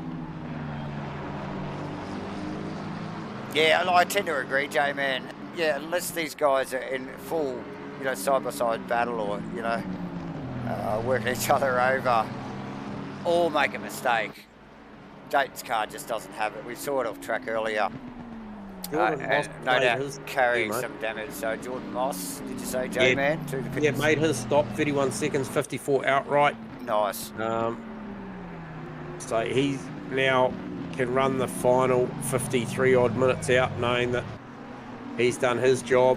He has got Adrian Kramer in the 22 car in front of him, who hasn't made his stop. However, further up the road, I think the car he'll be looking at will be the 222 car, as mentioned by Stewie, for position. So effectively, there's around 3 cars between them that'll shake out. The net margin is around about, it's quite a bit up the road. He's got quite a margin up the road to try and get to him. It's around about 15-20 seconds, something like that. So got a lot of work to do as Jordan Moss. However, he'll be in it for the long haul. Oh, definitely, J-Man. Hey, Dayton on Henderson, did you say that job's done? Dayton on Henderson. Henderson went backwards. What happened there? Yeah, only went one position back, but something's gone on there. So Henderson back in position, J-Man. I didn't see him. Spotted out. Didn't see him get in the pits there. So, but again, look, Dayton with nowhere near the pace of Fotado in front of him. J-Man, as always, we just see the McLaren get very sideways at the bottom of the hill out of 1. They're very lucky to grab that up. You know how tricky that corner is. You dial on a little bit of opposite lock if you're a little bit sideways, but then the G-force as you suck down into the bottom of that hill can easily just spit you off the track the other way. So very tricky to watch there. Even Webley still looking for something somewhere on Matty T. I just don't think that Mustang's got the pace here tonight. Matty T, like, great. Just round up Uncle Joe just in the infield there. Must have had a little bit of an incident. Tracy still trying to work over Daniel and Worcester down a position on Macrolos. Now Macrolos, one of the early pit stoppers, J-Man, if not the first, I think it was Dixon and Macrolos first in. So Macrolos on the hunt. Who's that? Jordan Moss, Craig McConnell looking for an inside move out of the final turn. He's certainly got it up there, but we've seen this have really tough. Moss is gonna try and make it happen. Now that's the first time we've seen that actually followed through there, J-Man. Usually the trailing car backing out of it. Very awkward an early entry there in 1. Yeah, good pass from Moss because he will nice have work. eyes on the 222 car. He'll be wanting to bridge that margin to try and... Oh, and who is that? That was Craig McConnell having a big lose. Puts it in the wall. The bonnet is up. Oh, no. So now, well, McConnell's car was damaged anyway. That bonnet's been up for a while on that thing. Oh, I tell you what, it doesn't look good. That front left isn't even wanting to spin at the moment. So, that is well. That what do we call it? The smashed crab. The smashed crab, mate. Oh yeah, that is a bent car. He will struggle to get that round the circuit and back to the pit lane. That will be a long stop, Jay. Need to get back onto this Webley Matty T battle. It is on. Here we go. Into 1 on the outside. That's not going to happen. But forces Matty shallow into the entry. And again, the sideways. So sideways in the Mustang mid-corner as he picks up the throttle. Yeah, so the strengths and weaknesses of these cars, and definitely, you know, Matty's car is very good around the back of the circuit, very good down the hill here, but you know, as we've seen before, when they come out of here, out of 30s, and they come up to the Pilgrims Drop Hawthorne Hill situation, like as long as Webley gets the drive, that's probably not going to help him that much, but such is the horsepower of this thing, you still come back towards the back end of the straight, but then we start building through these rights, through Hawthorne here, and then heading up the Mustang, the Minter Straight into Westfield. The Ferrari's just got turn in to burn.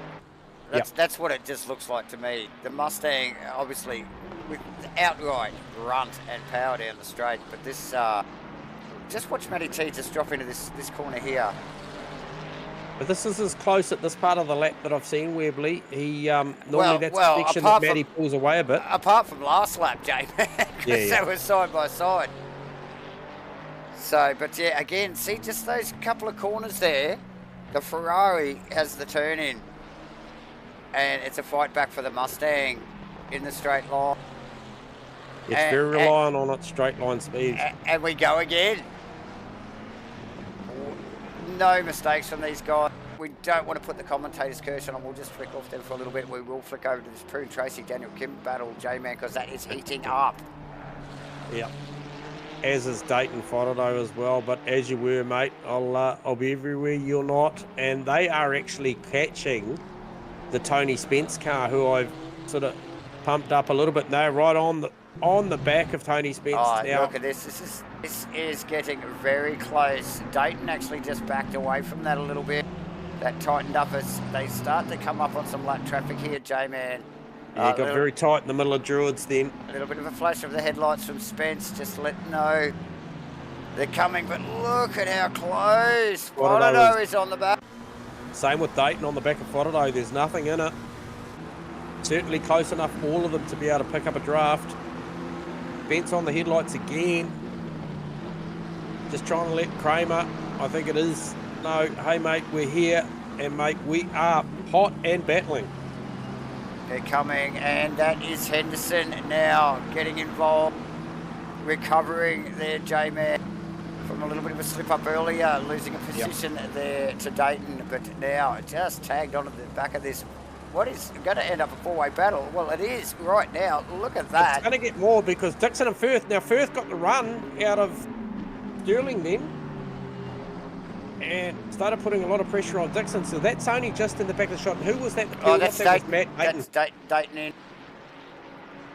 So he got out of that, caught up to them, and thought, you know, I'll go for an undercut here, boys. I think that's a smart move, J-Man, to be honest, right there.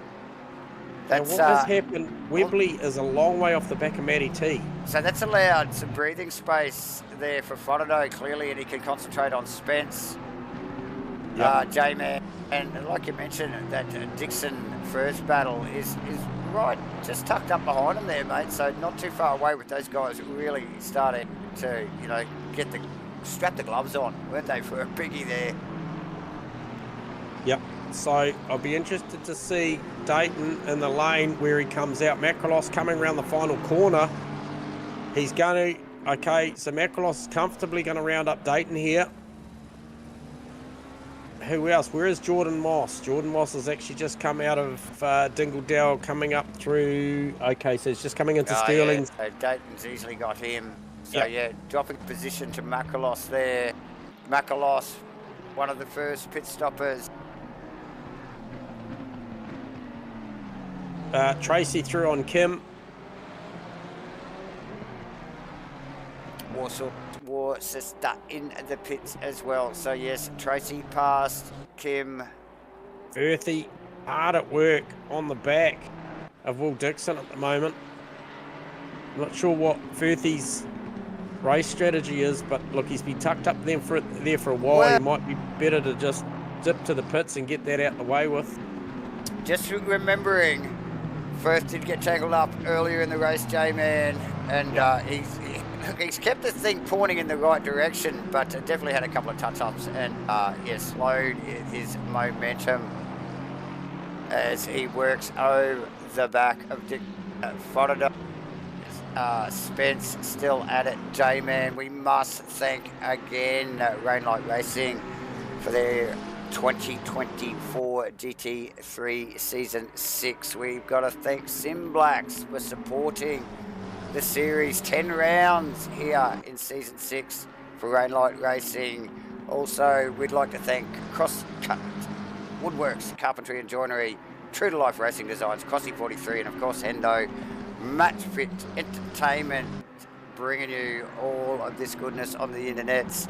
Hit the like and subscribe button and your notifications, everyone, and throw us a message in the chat box. Plenty of racing yet to go, J-Man. 43 minutes, a little over still to go, so we're only just over halfway. Yeah, so I want to pick up on that. Stu's made a valid point in the chat, and sort of raised my eyebrows when I talked about the likes of Dayton and Macrolos and that coming out of the pits versus Jordan Moss. Now, Jordan Moss with a 31-second stop versus Costas Macrolos' 8-second stop. So you could argue that the Costas stop was merely a splash and dash. So he's asking a lot out of those wet tyres for the duration of this race. Yeah, and then Mossy clearly taking a tyre, I would have thought, in that 31-second stop. Correct me if I'm wrong, viewers. You guys probably more aware of what the pit transit times are for taking what have you, but I suspect Moss has gone for more of a race car to do the duration, and maybe this might cost him at the back end, excuse the pun. Yeah, quite possibly a J-Man. But Webley on his way back towards Matty too, so I'm not sure what happened there, but he certainly fell a long way back off of Matty compared to what we've been seeing. But he is well and truly getting back in touch with only about 1.1 seconds to margin now. Big gap from those guys back to Tony Spence, but the gap at the front now, we haven't said or mentioned a lot of him, and he doesn't get a lot of credit for the job he does out there in the Red Bull Honda. is the number 3 car of Maverick, aka Phil Antoon, out there just doing an absolute stellar job at the moment in these conditions. Last lap round was a 24.8, so degradation on that Honda is negligible. Just out there smashing the times at the moment. So well done to Mav. Really, if you're going to go out and beat this guy, you've got to turn up and do something special, because when he's on, he's on. We saw it was pretty close in quali initially, and then equally in the official practice. But man, as the night goes on, you've kind of got to get better and better if you want to stay. And Davo, is it just me, or are you seeing a slightly drier line forming out here? Yeah, definitely seeing the drier line, although the weather forecast doesn't show the rain letting up. But yeah, well, the action's been so hot. I'm not surprised we're seeing a dry line there, J-Man. But yeah, definitely very wet offline. And, you know, we've seen it a couple of times where the boys try to run outside, side by side outside, and look, there's just nothing out there for them. So, yeah, Mav doing his stuff. But the race behind him has been epic. Matty T and Webley been going at it pretty well from the green flag. J-Man, Webley must be in the pits. Yes, he is. But then, you know, the Tony Spence, Fonadoe, Firth, Dixon, Tracy, Kim, like Macron, Dayton, Henderson, Moss, like the battles down through the field behind these guys. The whole top 10, the mid-pack is epic here tonight, J-Man. Yeah, absolutely. Now we see Webley in the pits. Time is ticking, just gone past the 25-second mark. We're looking for somewhere around anywhere between 31 and 34 seconds for a stop here for Brandon Webley. And the car drops off the jacks at... Okay, so it's a little longer than I expected. We're into the 40s. 43 seconds on the jacks. So quite a reasonable stop. Gives them a total transit time of 1:05. And where is Costas Makrolos? He has gone through. So that short stop scenario, hang on, has he? No, he's still behind. No, he's tucked in behind. But not very far behind, J-Man. There's only a few seconds there between those two. You can actually still, you can see them in a camera shot there together. Yep. Oh, okay, is that Fonadoe having a big attack there on Tony Spence? I saw that margin. Yeah, so that's slowly out a little bit, but he's now looking for an over-under out of the final turn. And I'll tell you what, Tony Spence in the lane. He's just like, okay, I'm out of here. Leave that one to you, Fonadoe. So that will be an interesting watch, J-Man. Yeah, great opening stint from Spence. I'll tell you what, that was a very, very, very good opening stanza to hold off the likes of Fonadoe, Dixon and co. Oh, he's been in the thick of it, hasn't he, J-Man? Firth also in the pits. Okay, so Firthy, he was engaged in a pretty brutal battle behind, I think it was Will Dixon at the time. Yes. Oh, speaking of Will Dixon, just a little bit of a run wide coming down the hill.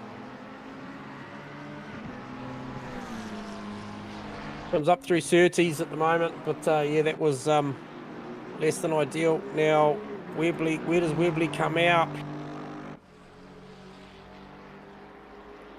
Firthy comes out in front of Jacob Wadsworth, but yeah, in front of Costas Makrolos also. Yeah, we saw that J-Man as we just see Firth out of the pit lane and in clean air. Who was that that just snuck past him there? Hendo. Oh no, it's one of the. It's one of the. One of the leaders. Yeah. Oh, whoever that Matty was. T. One of the lapped cars in between Hendo and Firth there, just exiting stage right there. Out of two, easily done there, particularly in these conditions. But yeah, that's Henderson tucked in behind Matty T. Matty T yet to stop, and then Firthy. Just see in the back of shot every now and then. Makrolos on the run. He's gone for a totally different strategy than everybody else so far, J-Man, I suspect. Yeah, and look, it's at this point in time, it's given him track position as he just tucks up the inside. Oh, damn, was that close? That was Jacob Wadsworth, who hasn't stopped, so that was legitimate position, and that was tight. We'll just get a quick replay of that. Oh, Webley off turn 1. That's going to allow Costas through, and that is positional change. So those older tyres working really, really well for Costas at the moment. And who is that right in front? That looks like Pete Dawson's car out of P20. It is, so that'll effectively be a lap car. So blue flag's waving. So for just the getting that Dawson car. replay on Webley as he just really got a big tank slapper on the entry to 1 there. And obviously slowing and allowing Makalos pass immediately. That is Jacob just in the background there. All for position there, J-Man. Wadsworth as well. I think he's Wadsworth yet to pit. Yes, Wadsworth yet to pit. Fred Tracy in the pits as we speak. Who else is in there? Also is the 426 car, which would be Dan Hemi Bateman is in the pits also. So looking at Fred Tracy's stop.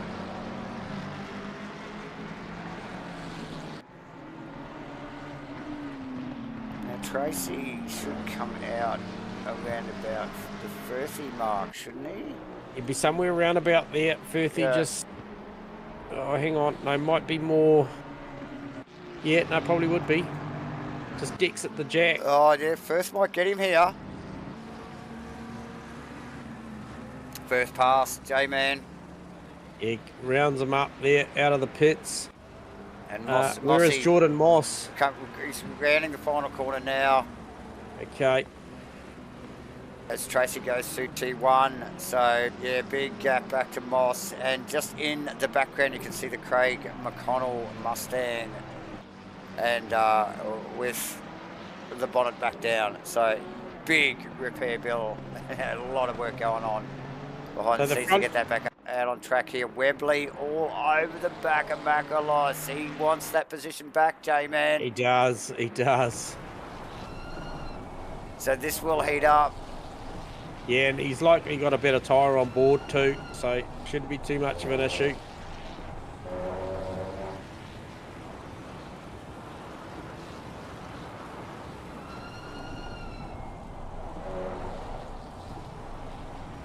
Makalos doing a great job on an older tyre.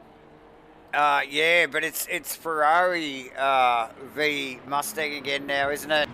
Oh, Makalos runs deep. Incredibly wide. Just gets pressured into it. Gathered it up nicely though. He did just a little bit of the left's going out onto the grass there. So we pick it up on the replay there. Oh, so easily done. Luckily not. That could have been a lot worse, J-Man. So gathered it up, allows Webley back pass. Vince Dayton, another good battle also. Yeah, that's still going on. Yeah, a little bit of air gap between them. Maddie T's in the mix there, but she's clearly a lap further down the road at the moment. Yeah, definitely. So Fudado actually currently holding the third position, yet to pit, J-Man, as is Maddie T.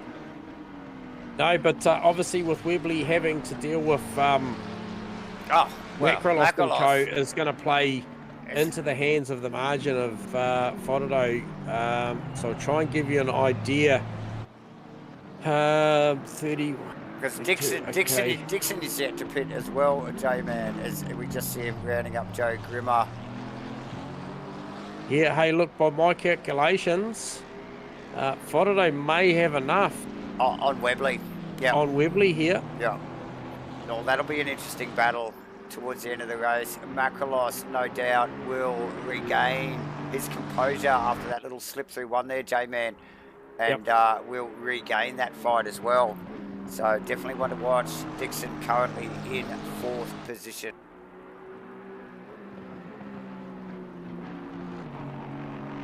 Spence losing a position, or has he? Dayton Spence. Oh, side by it's side. on. Oh, great piece of driving from both of them. Who's that? That's Jacob Wadsworth out in Yes, the grass as well. And the back of shot. Back It's shot. Hendo trying to unlap himself from Matty T. Shane Fodderdo to the lane. So this one will be one to watch. Fodderdo v Webley, J-Man. Yeah, he needs to do the 1%ers right. Hopefully he got it down to the speed limit. Hopefully he can stop it on the blocks accurately. Looks pretty good.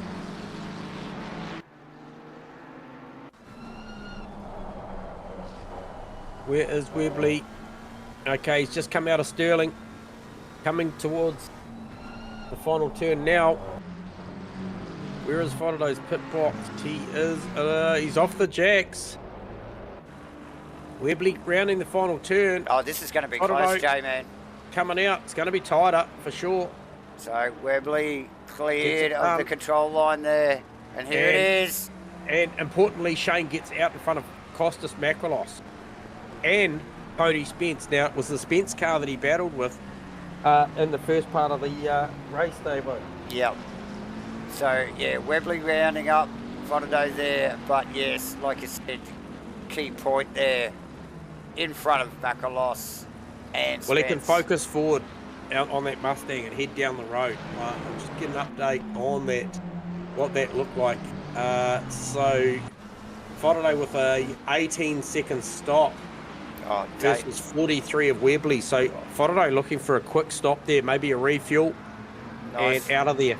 Nice move from Dayton on Spence. Quick replay on that.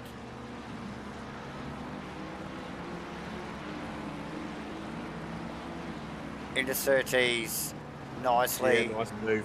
Yes, very nice. Dixon to the pits.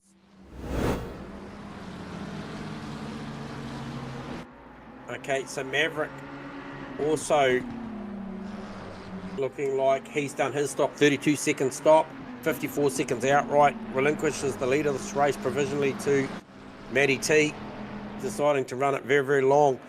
Now, does Matty go for a splash and dash here and try and make track position? I think Mav had enough anyway. It was plus 10 something.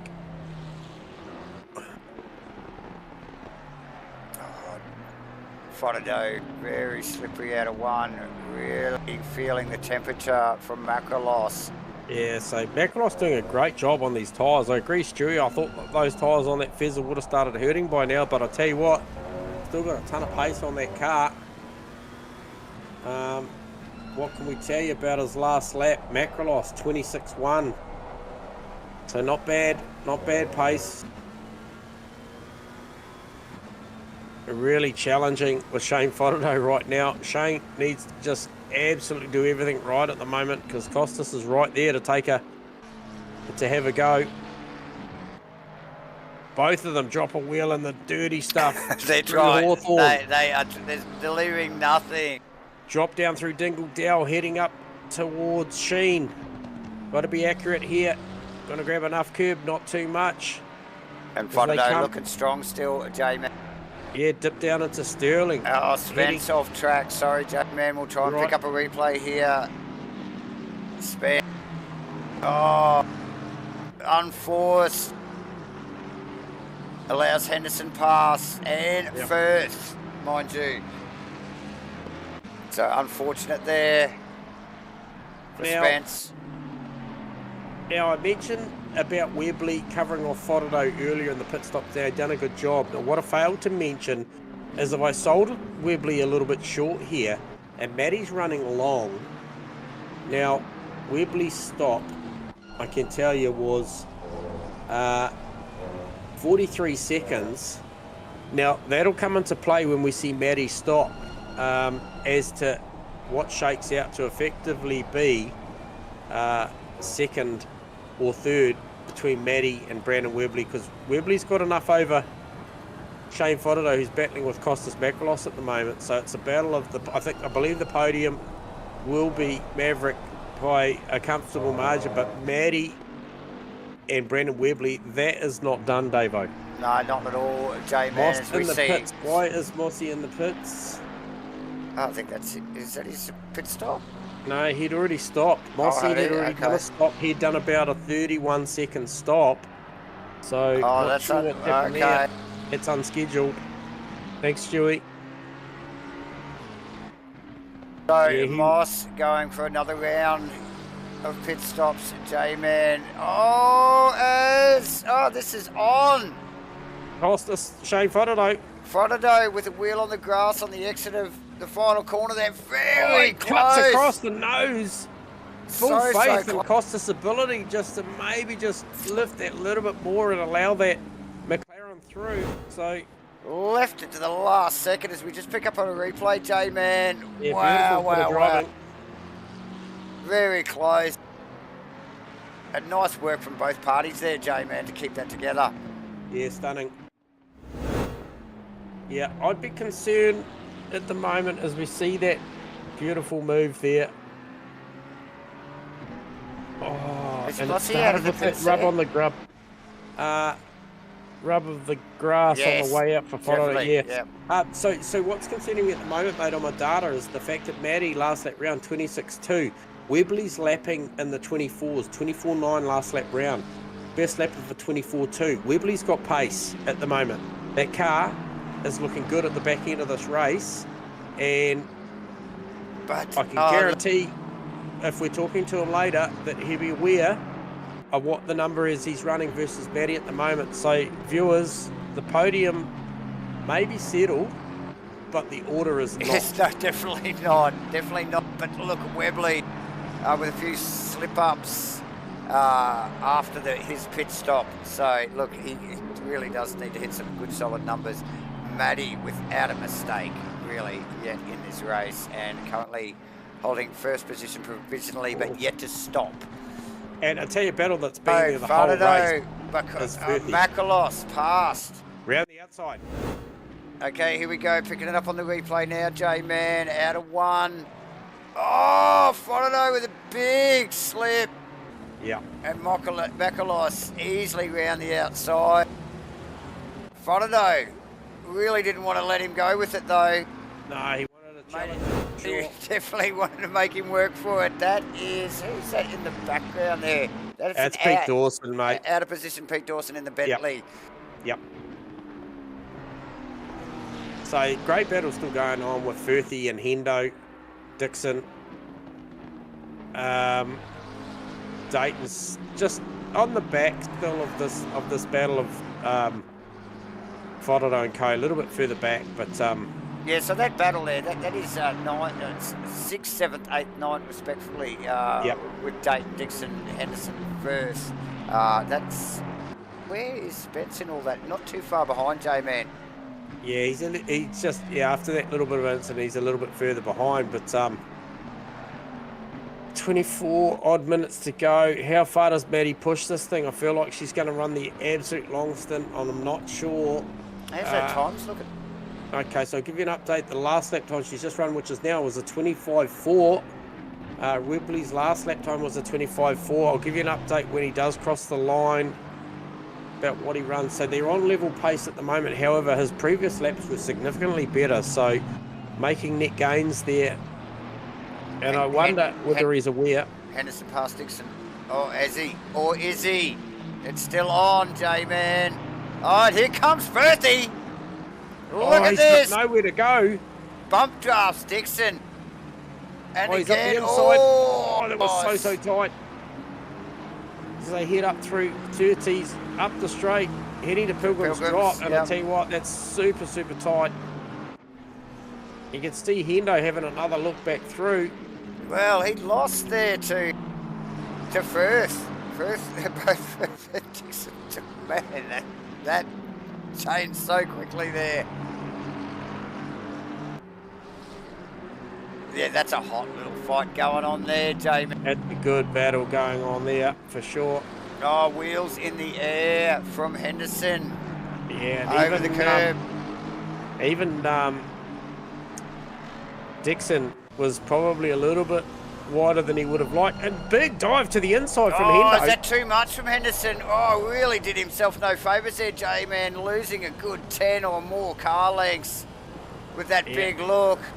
Dixon covering to the inside down to 1. Firthy just holding his line there. I think he's got these guys rattled at the moment. It's a good pace late in the piece. Oh, Dives to the inside, shows the nose. Just to upset the rhythm of Will Dixon. This is the battle on track at the moment, J-Man. Yeah, and a great Between battle these with that three. too. Yep. They just dropped Hendo there, just a little bit of a mistake coming down the hill. Through Graham Hill there. But Firthy applying all the pressure at the minute, Davo. Oh, isn't he what?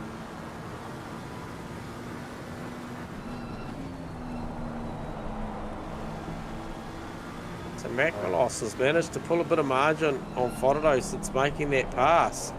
So that was legitimate pace on what is pretty much a well-spent tyre. It's not too bad, is it? It's very good. So it's a good read. Really.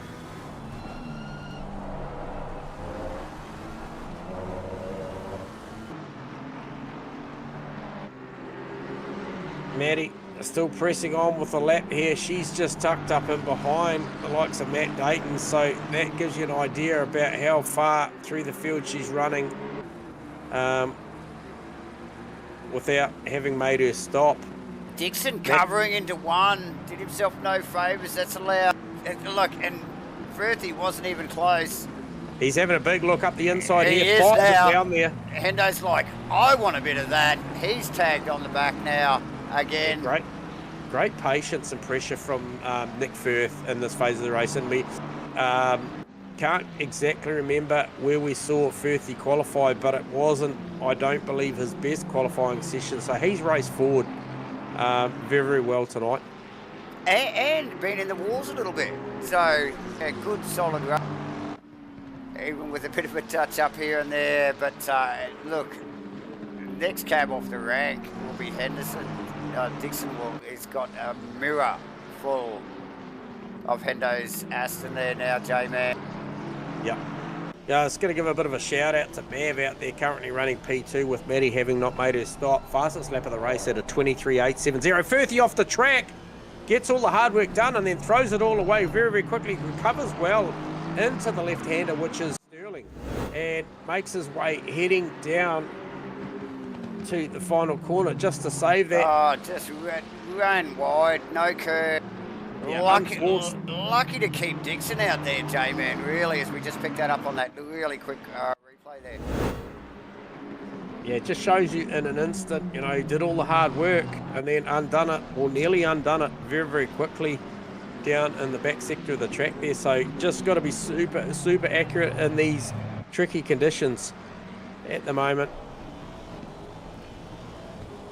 But yeah, back to Maverick, 23.870, fastest lap of the race, and then also last lap round was a 24.3. So really he's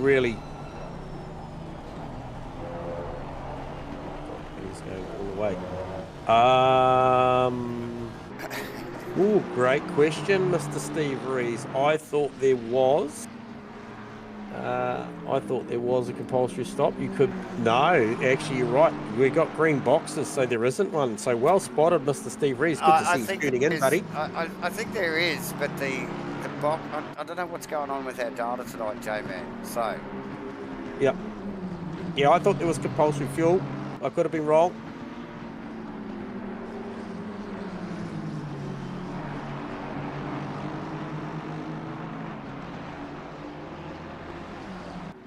But nonetheless, Maddie's out there banging the laps, and I'm just trying to get a read on this lap time. Ryan for Maddie was a 25.6.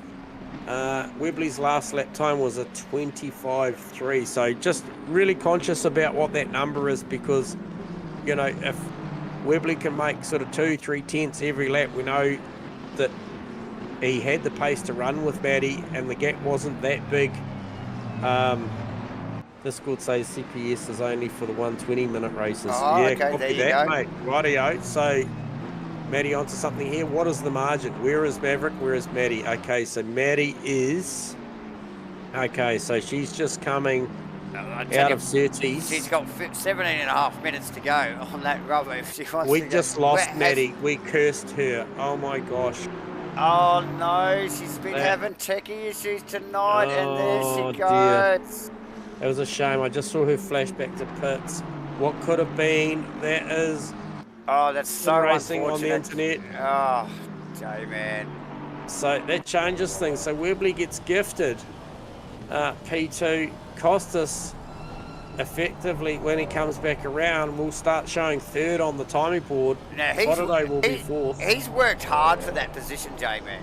Macrolos. Well, yeah, look, hey, look, it's still a gift as a podium because I think Matty had that sewn up. So I'm a bit torn there, but it is what it is.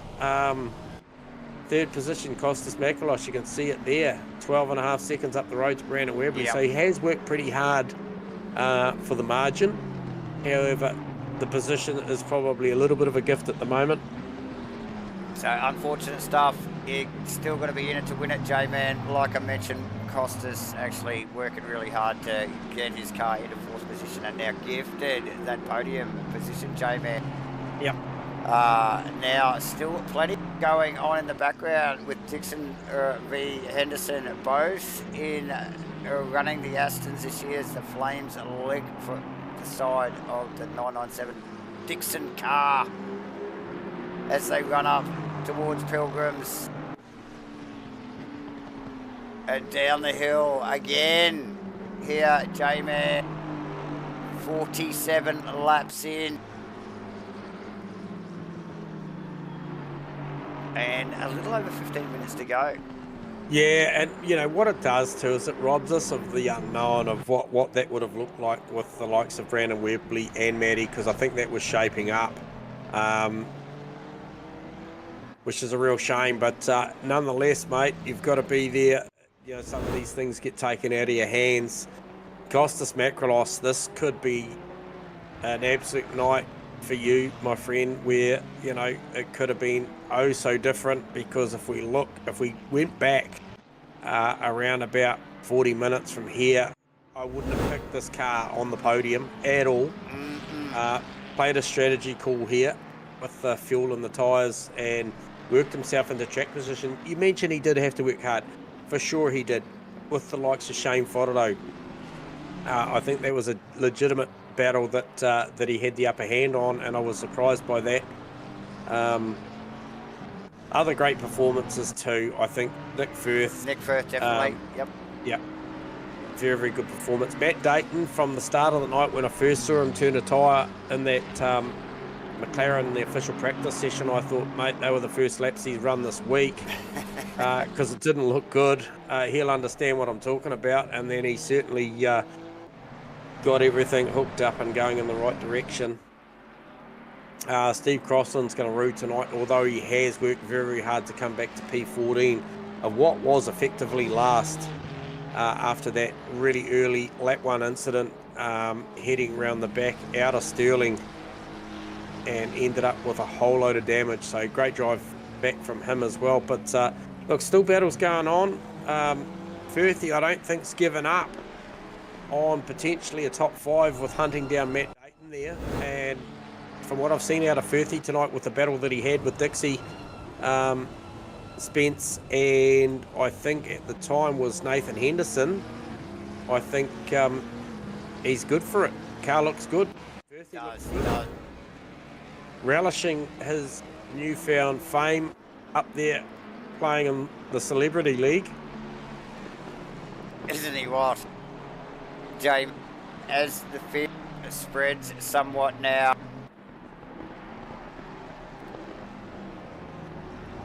Yeah, it has a bit. Just looking back.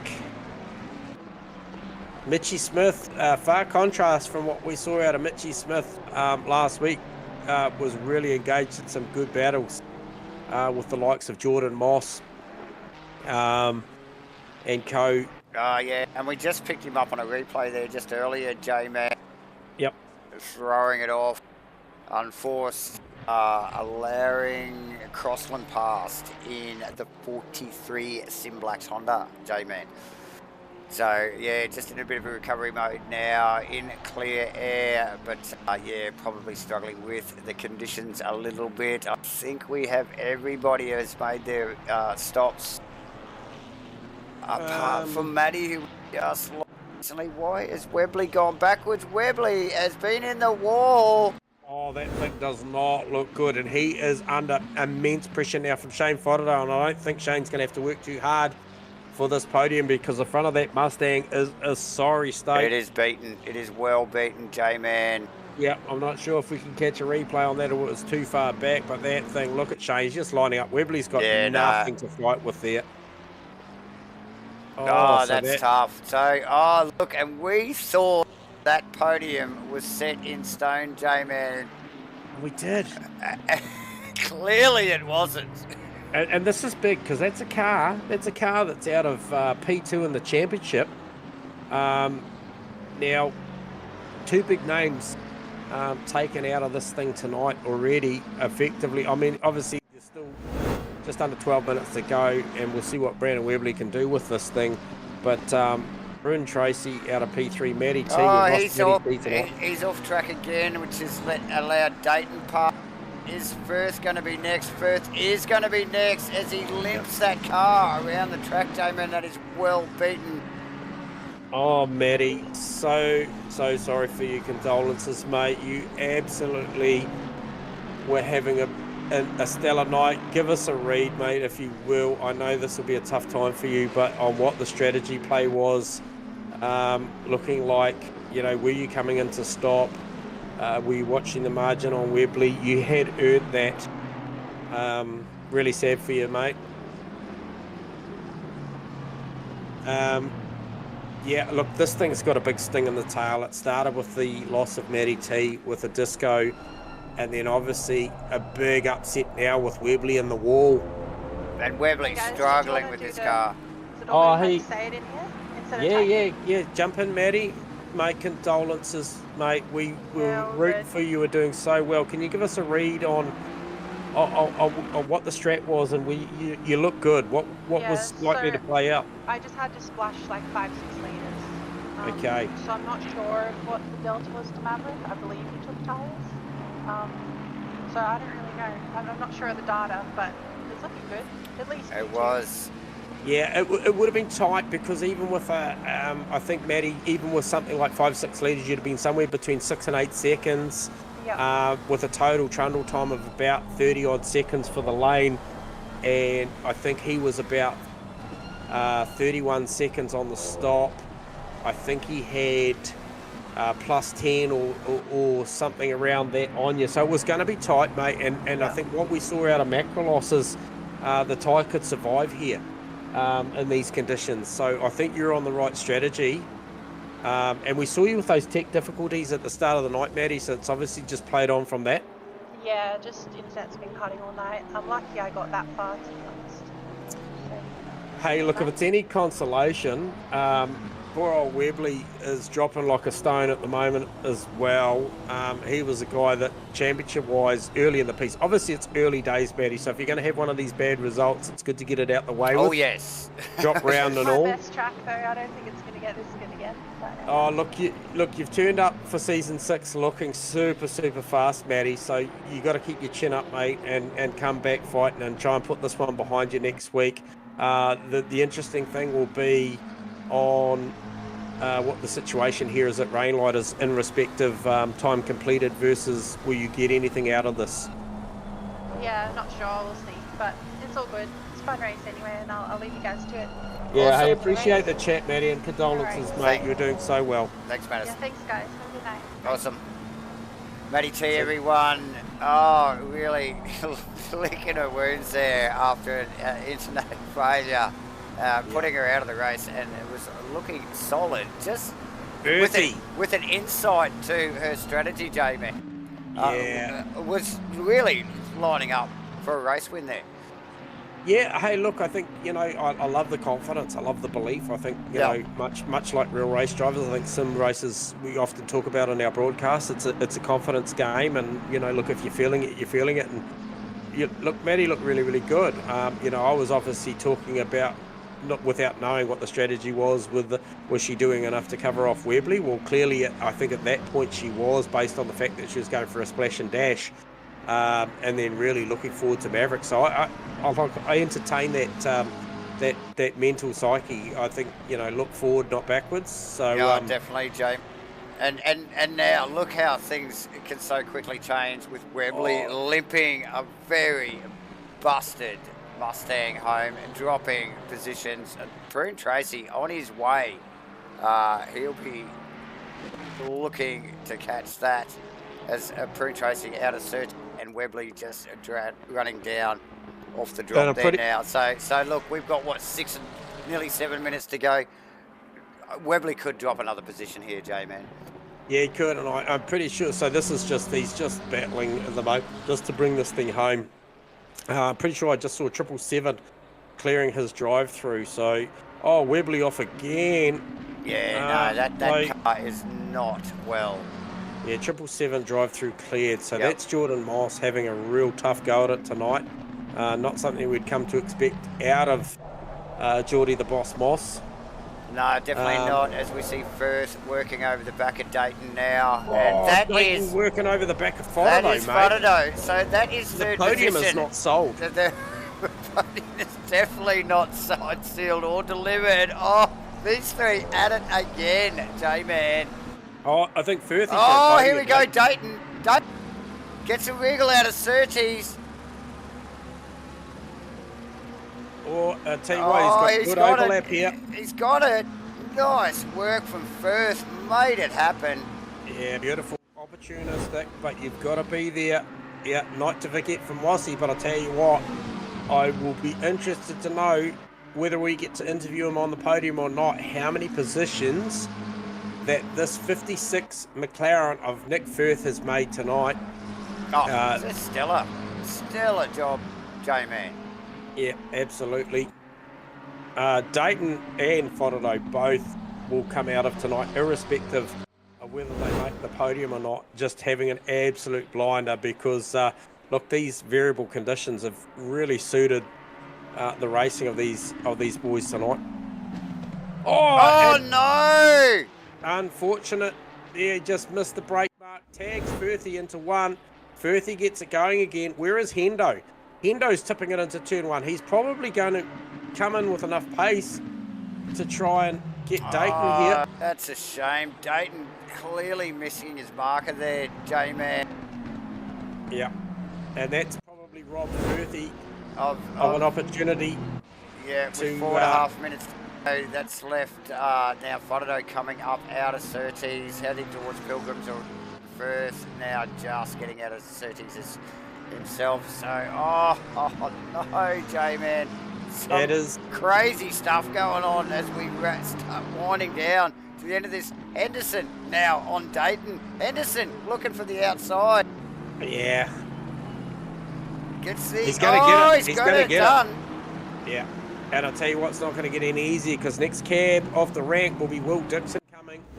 So it's a rhythm thing, and I think Dayton's fully out of rhythm at the moment. Look, and Dayton's car damage, J-Man. Now you can see the bonnet up. I'm just wondering whether it's got a bit of front aero damage. Well, it's been like that most of the race, mate. Well, so. but then it's just touching up the back of it might have just combated that a little bit more. And like you said, Dixon in the background.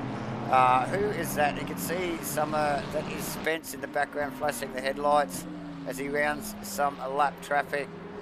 But Dayton looking vulnerable, J-Man. Yeah, I think Dixie's going to have a good go here with only 3.5 minutes to go. He'd be silly not to. And who was that? That's the, okay. Spence so in the background. Yep.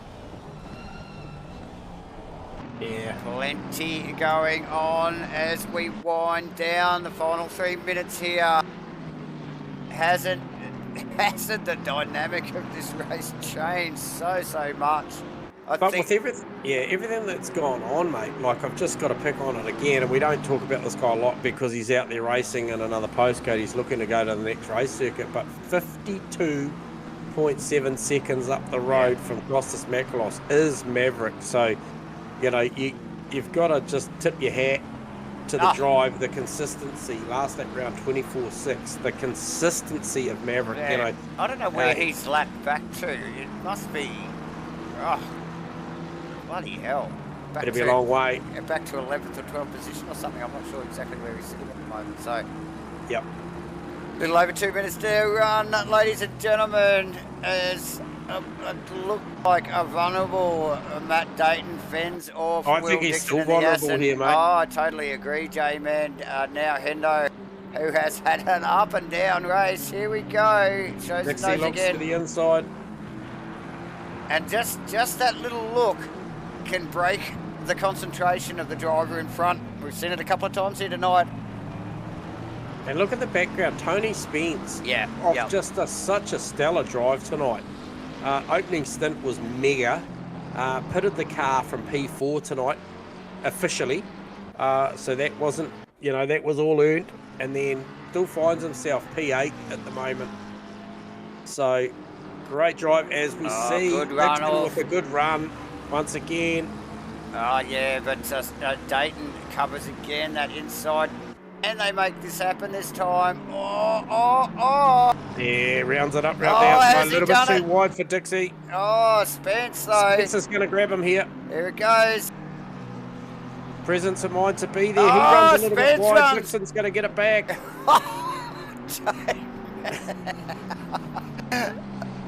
Oh, this is not over yet. Look, we're in the last minute. These guys are going at it.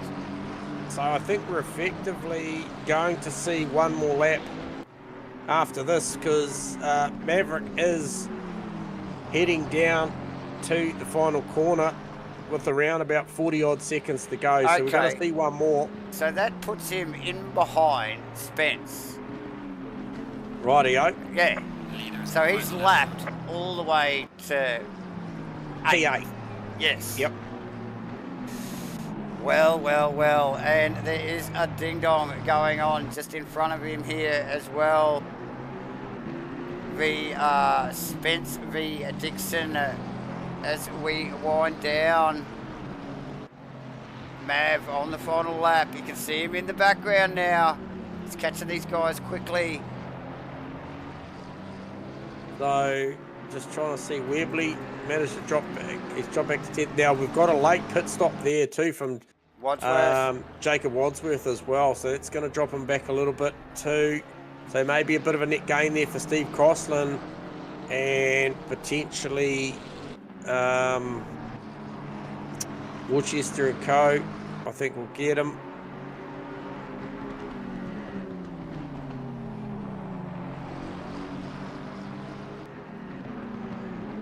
So huge drive tonight from Costas Makrolos up to P2. Obviously the loss of Matty T helped that out a little bit, but nonetheless he still earned it with a mega drive. Fodado also, who was that I just saw? So that's so that's Fodado just lapping Jordan Moss, and we have had the lead across the line for the race win. Maverick. Such a long way ahead, it took me a little bit to look back up the road. Yeah, so Mav wrapping it up there for round 2 at a very wet Brands Hatch in Rainlight Racing's 2024 GT3 season. Makrolos coming around the back section of the circuit. Mav with such a dominant performance, like they'll have that thing on the trailer by the time Makrolos gets across the line. Here, J-Man. Like I said, stunning effort from Makrolos to claw his way through the field in that Ferrari. Fodado still running through. Oh, that's a bit of lap traffic there, actually. I thought that might have been. Jordan Moss tucked in behind him. Yeah, yep. So not something we'd come to expect from Mossy. So is that a night to probably forget? So Fodado rounding the final corner. Makrolos across the line. Makrolos taking a second position. Fodado across. Where is Firthy? Not that far behind, J-Man. No, he was definitely in it. If it hadn't been the touch-up between himself and, I think, at the time... Edison in 5th. Dixon 6th. Tony Spence 7th. Tracy 8th. Webley, so did we lose Matt Dayton late, did we? I feel like we lost Matt Dayton to... So P12. Yeah, not sure what happened there. okay, not sure. we'll just let our leaderboard here shuffle just a little bit, but yeah, and it's actually still shuffling just on my page here as well. So Mav, Macrolos, Fodado, Henderson, Dixon. Yes, we did lose him, J-Man. Dixon, Tracy in 6th. Webberley 7th. Oh man, I can't even believe we got that thing back in 7th. Kim, Wadsworth, Worcester. I'm not sure whether those are actually correct, J-Man. I'm sure. Nonetheless, yeah, I mean, Yep. they'll all shake out and we'll be able to give you a really good, Okay. accurate update on those. However, we have got something special tonight. Yes, what we do know is that Rainlight Racing's 2024 GT3 Season 6 is sponsored by Simblacks. There is giveaways, ladies and gentlemen. Obviously, the GT Neo wheel spin at the end of the series. Anybody could win. Back at top of the field, bottom of the field, anyone. We will be spinning a wheel for this. But every week, the boys here at Rainlight Racing, thanks to Simblacks, are giving away $50 Visa Prezi cards. And what do we do when we give one of these away? Say, man, we've got to spin the wheel. And that's what we're going to do right now. So let me bring up a little bit of graphic here.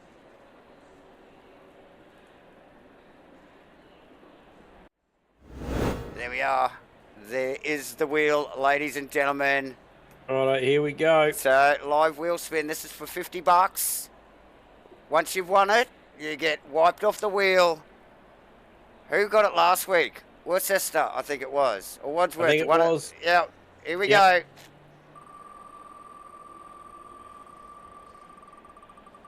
Where's he going to fall? Where's he going to fall?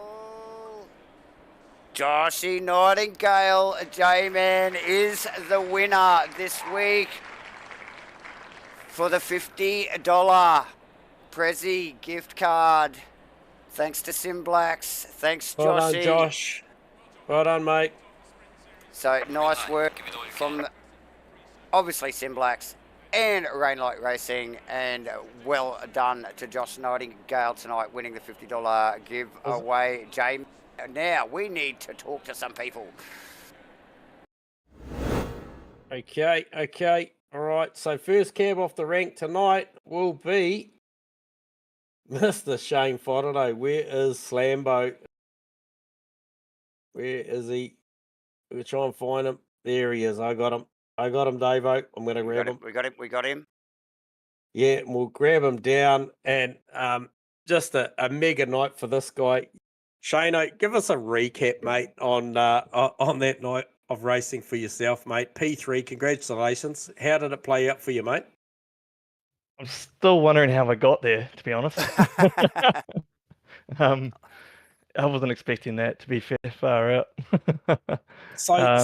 So you obviously remember the battles with yourself trying to get Tony Spence before the pit stops, and obviously there was the Dayton battles, there was the Dixon battles, mate. I mean, was there a battle you weren't involved in tonight? Oh man, that was the hardest race ever. I'm sweating, man. Like, that was so good. Just enjoyed that. Sort of late in that stint, I decided I wasn't going to take tyres. I was going to, but I was still trucking along all right. And then at the last 20 minutes, had pressure loss. I was struggling. If those two behind me didn't come together, I would have had my hands full. And so what do you attribute the pressure loss to? Was that just picking up some inside curbs down Hawthorne Hill, or what was the story there? Where were you catching that pressure loss? I actually got it after the last corner coming onto the straight. One of the laps, must have been that curb. Yeah, it was a handful. It had severe graining. Tyre wear was down to 1.2 or something. Well, we get to call you a bit, mate, with the broadcast, and I tell you what, it's becoming synonymous with Shane Fodderno that you either get going sideways or succeeding, mate, or both. So another really successful night. Obviously, turned up here tonight. Decided to give that McLaren a good go. So well done. Well done on the effort, mate. And look, the cards fell a little bit. Matty T obviously lost a little bit thing there, but your eyes would have lit up when you saw the beat up Mustang of Brandon Webley on the way past, Shano. Yeah, yeah. I was wondering what happened to Maddie, and then I was like, and then I saw Webley. I was like, oh shit, I can get a podium here. And then Yep. I saw how fast the boys behind me were catching them, and I was sweating, man. Like, yeah. And then when they came together, it's unfortunate, but yeah, it just took all the pressure off. Just cruised home. Yeah. So I wasn't expecting that, but I'll take it. Definitely. Nice work, mate. Good work, Shano, mate. Congratulations. Hard fought, mate. Congrats. Yeah, absolutely. Well done, mate. Looking forward to seeing more of Shane Fodderdo in the series. Hopefully you're here for the long haul, mate. Will be. Yep, I'll do a little bit more practice next time.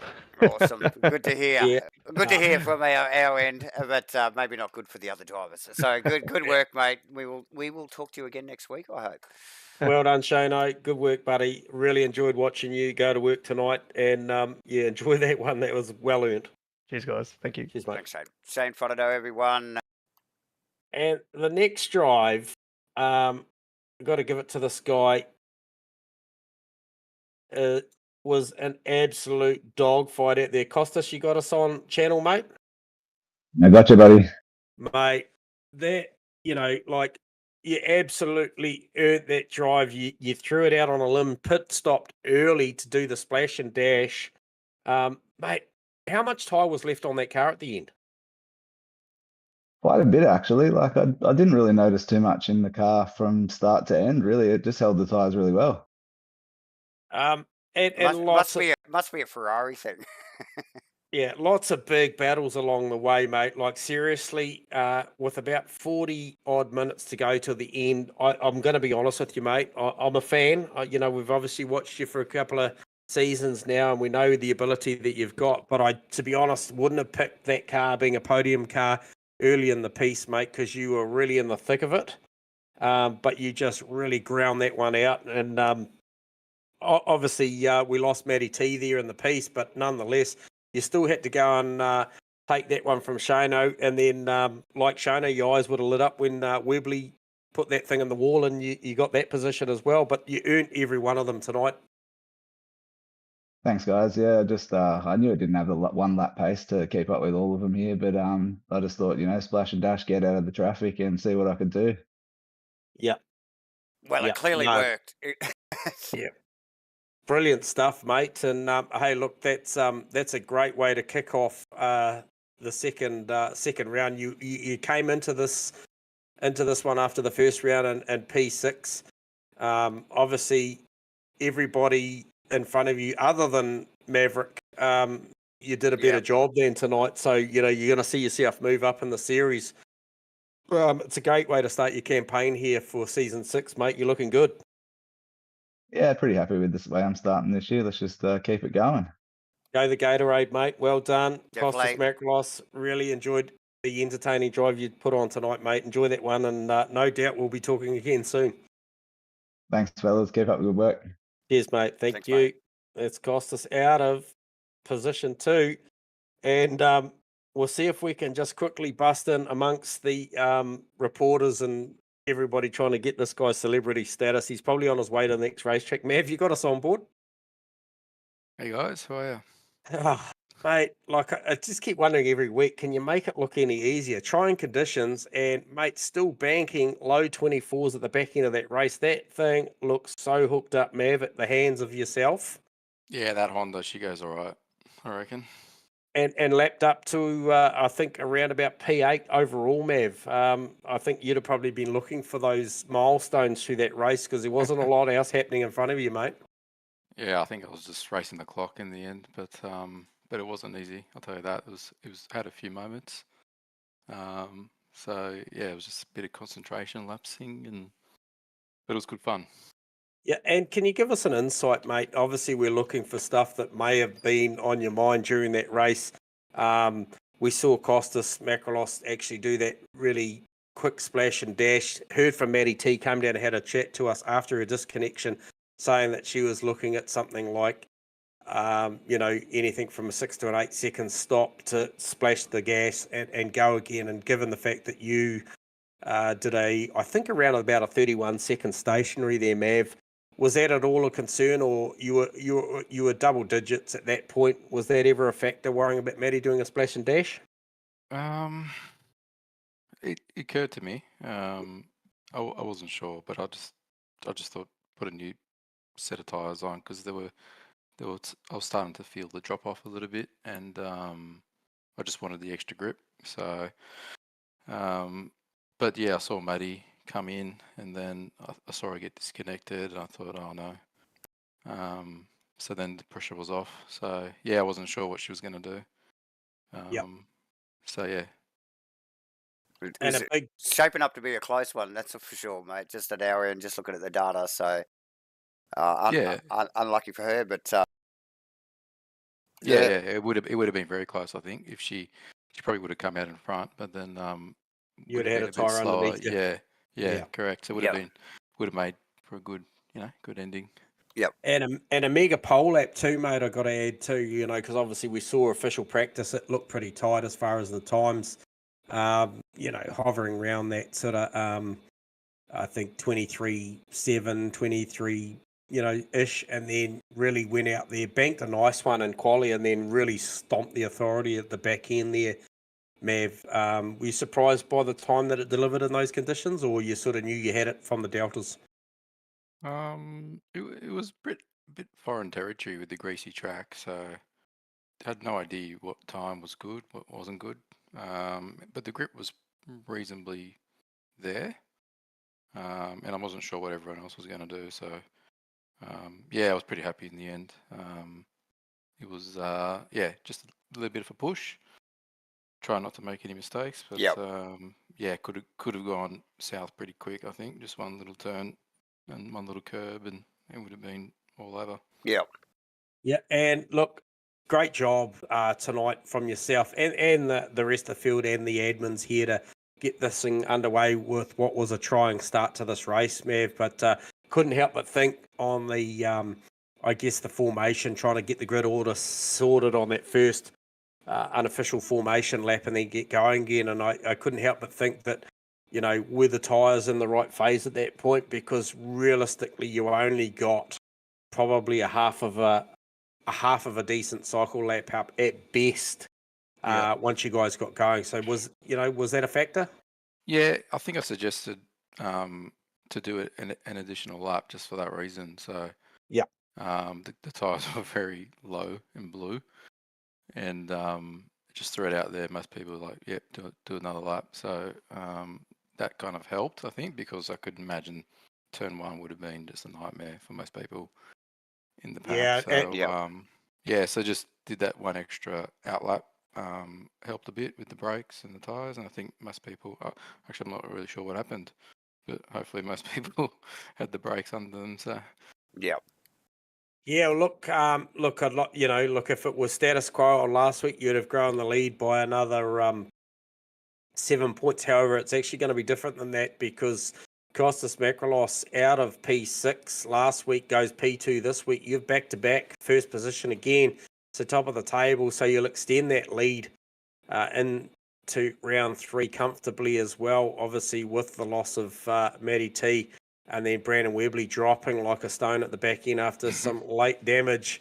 And Prune Tracy just not quite finding the mark tonight in his car. So, great result, mate. And look, started out season 6 very, very strong, as we'd expect. So, very, very entertaining seeing the lap times. I mean, Davo will tell you, I was constantly double checking back in on Mav, wasn't I, Davo? Just sort of seeing seeing where is at, because I'm always interested to see A, your consistency, and B, the drop off. And there was minimal. You talk about, you put that new tyre on because you could feel the dig.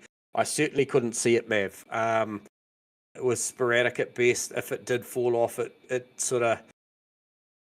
didn't get it was a bit hard to tell too, because there was a few back markers, and sometimes you try to put in a good lap in, but then you'd lose, half a second or something, and you're like, wonder what lap time that would have been. And then you get a clean lap, and then sometimes you're not ready for it. You need like 2 or 3 laps to get the tyres optimal. So it was tough to put a good lap in consistently, I'd say.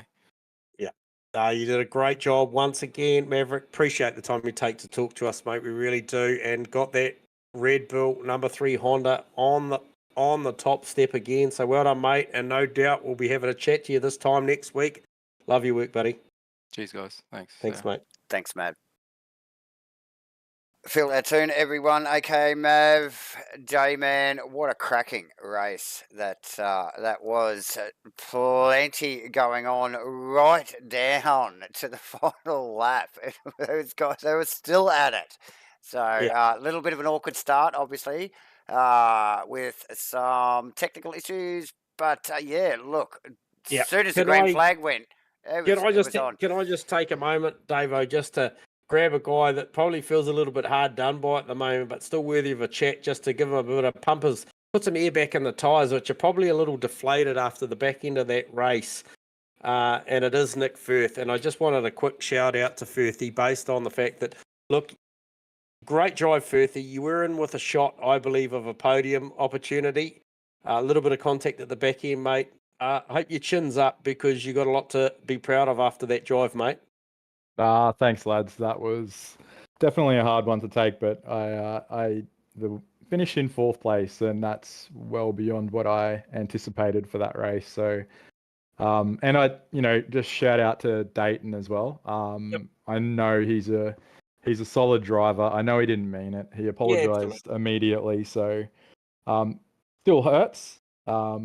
But at the end of the day, that's racing. So it's a very hard one to take though, because I knew I was like the McLaren, like I changed my tires. I'm not sure others did because they looked like sitting ducks to me. So some did, some didn't. Yeah, I was some in front of me. I was, I knew I was like, it's almost half a second to a second a lap quicker. So I was like feeling real gripped up, really fast in all the corners, and unfortunately, like T1 was probably one of the corners where I was feeling probably stronger than some of the drivers around me. Like I was hitting it hard, and as soon as the car came over the crest and you felt the weight shift and you pump the accelerator and hook in as it compresses into the dip, like I was just getting really good power all through there. And I thought I was, that's what I was trying to do with Shane out in front of me. I knew I had him lined up, and then out of nowhere, just a big shunt from behind. And lucky probably Shane didn't get hit too, to be honest, because I was not giving him too much space. I was letting him know I was there because I wanted to size him up on T2 and just keep pushing him, because I knew he looked like he was struggling for grip big time. Yeah. I just wonder whether he'd taken a tyre, or not.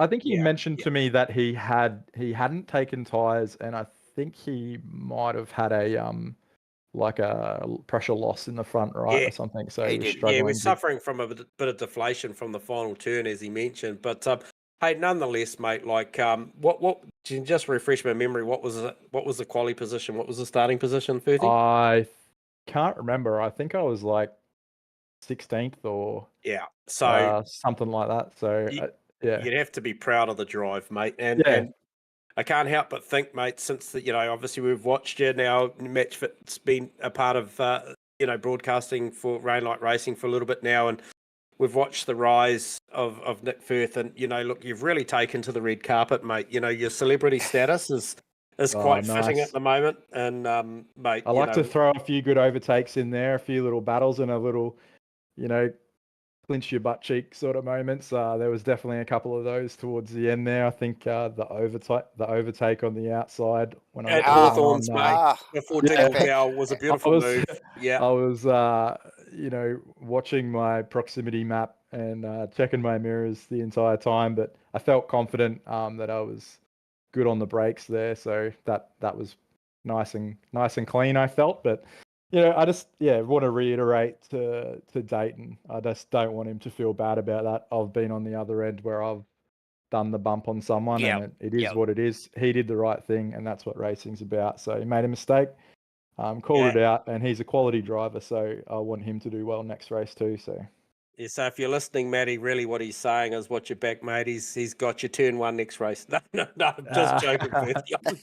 I'm picking up what you're laying down, mate. It's all good, mate. Exactly. Such is racing, mate. It is what it is. And but look, it was just the opportunity, as I did mention last week with the drive that we saw Crossy out of 16th up to 7th. Yourself tonight, 16th to 4th, I think is a very, very, it's, not everyone makes the podium. However, there's times that we want to just sort of just pump your tyres up and say, hey, mate, what a great taste drive. it, boys. I could taste it. I was ready for it. Yeah. It is what it is. What it is. Yeah. Some prosciutto to wash down the burgers would have been great, mate. But hey, next week's another week. We appreciate the time you take to talk to us, Verthi, mate. Love your work. Thank you, lads. Thank you for what you do too. See ya. Cheers, mate. Thanks, Nick. Thank you. Cheers, Nick. All right, Davo. Well, thank you, viewers. I will let my my boss, my good mate here, wrap this show up and pay some bills. And we do appreciate all the support we get for these streams. We really do. I'll sign out. Thank you very much, Davo. Yes, thanks, J-Man. That is a wrap on Rainlight Racing's, the coverage of Rainlight Racing's round 3 in their 2024 GT3 Series 6 here at a very wet Brands Hatch. Cracking racing all the way to the end. Obviously, proudly brought to you by Simblacks with some great giveaways, as we've mentioned a few times already in the broadcast, with the GT Neo at the end of the series, and obviously the spin the wheel for the $50 gift cards at the end of the race. Next week, we are at Silverstone for one of the sprint races, actually, J-Man. This is a short, quick fire 60-minute race. Again, no compulsory pit stop.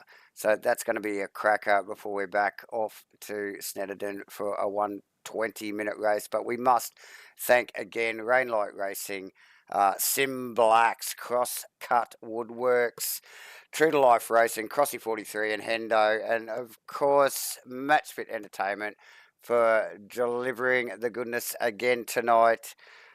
Tune in, hit the like, hit the subscribe button, and tune in next week. Look, MatchFit's got plenty going on, so definitely subscribe to the channel so you can, watch all the other communities we are streaming for. J-Man, that's it for tonight. See you all next week at Silverstone. Bye for now. Bye now.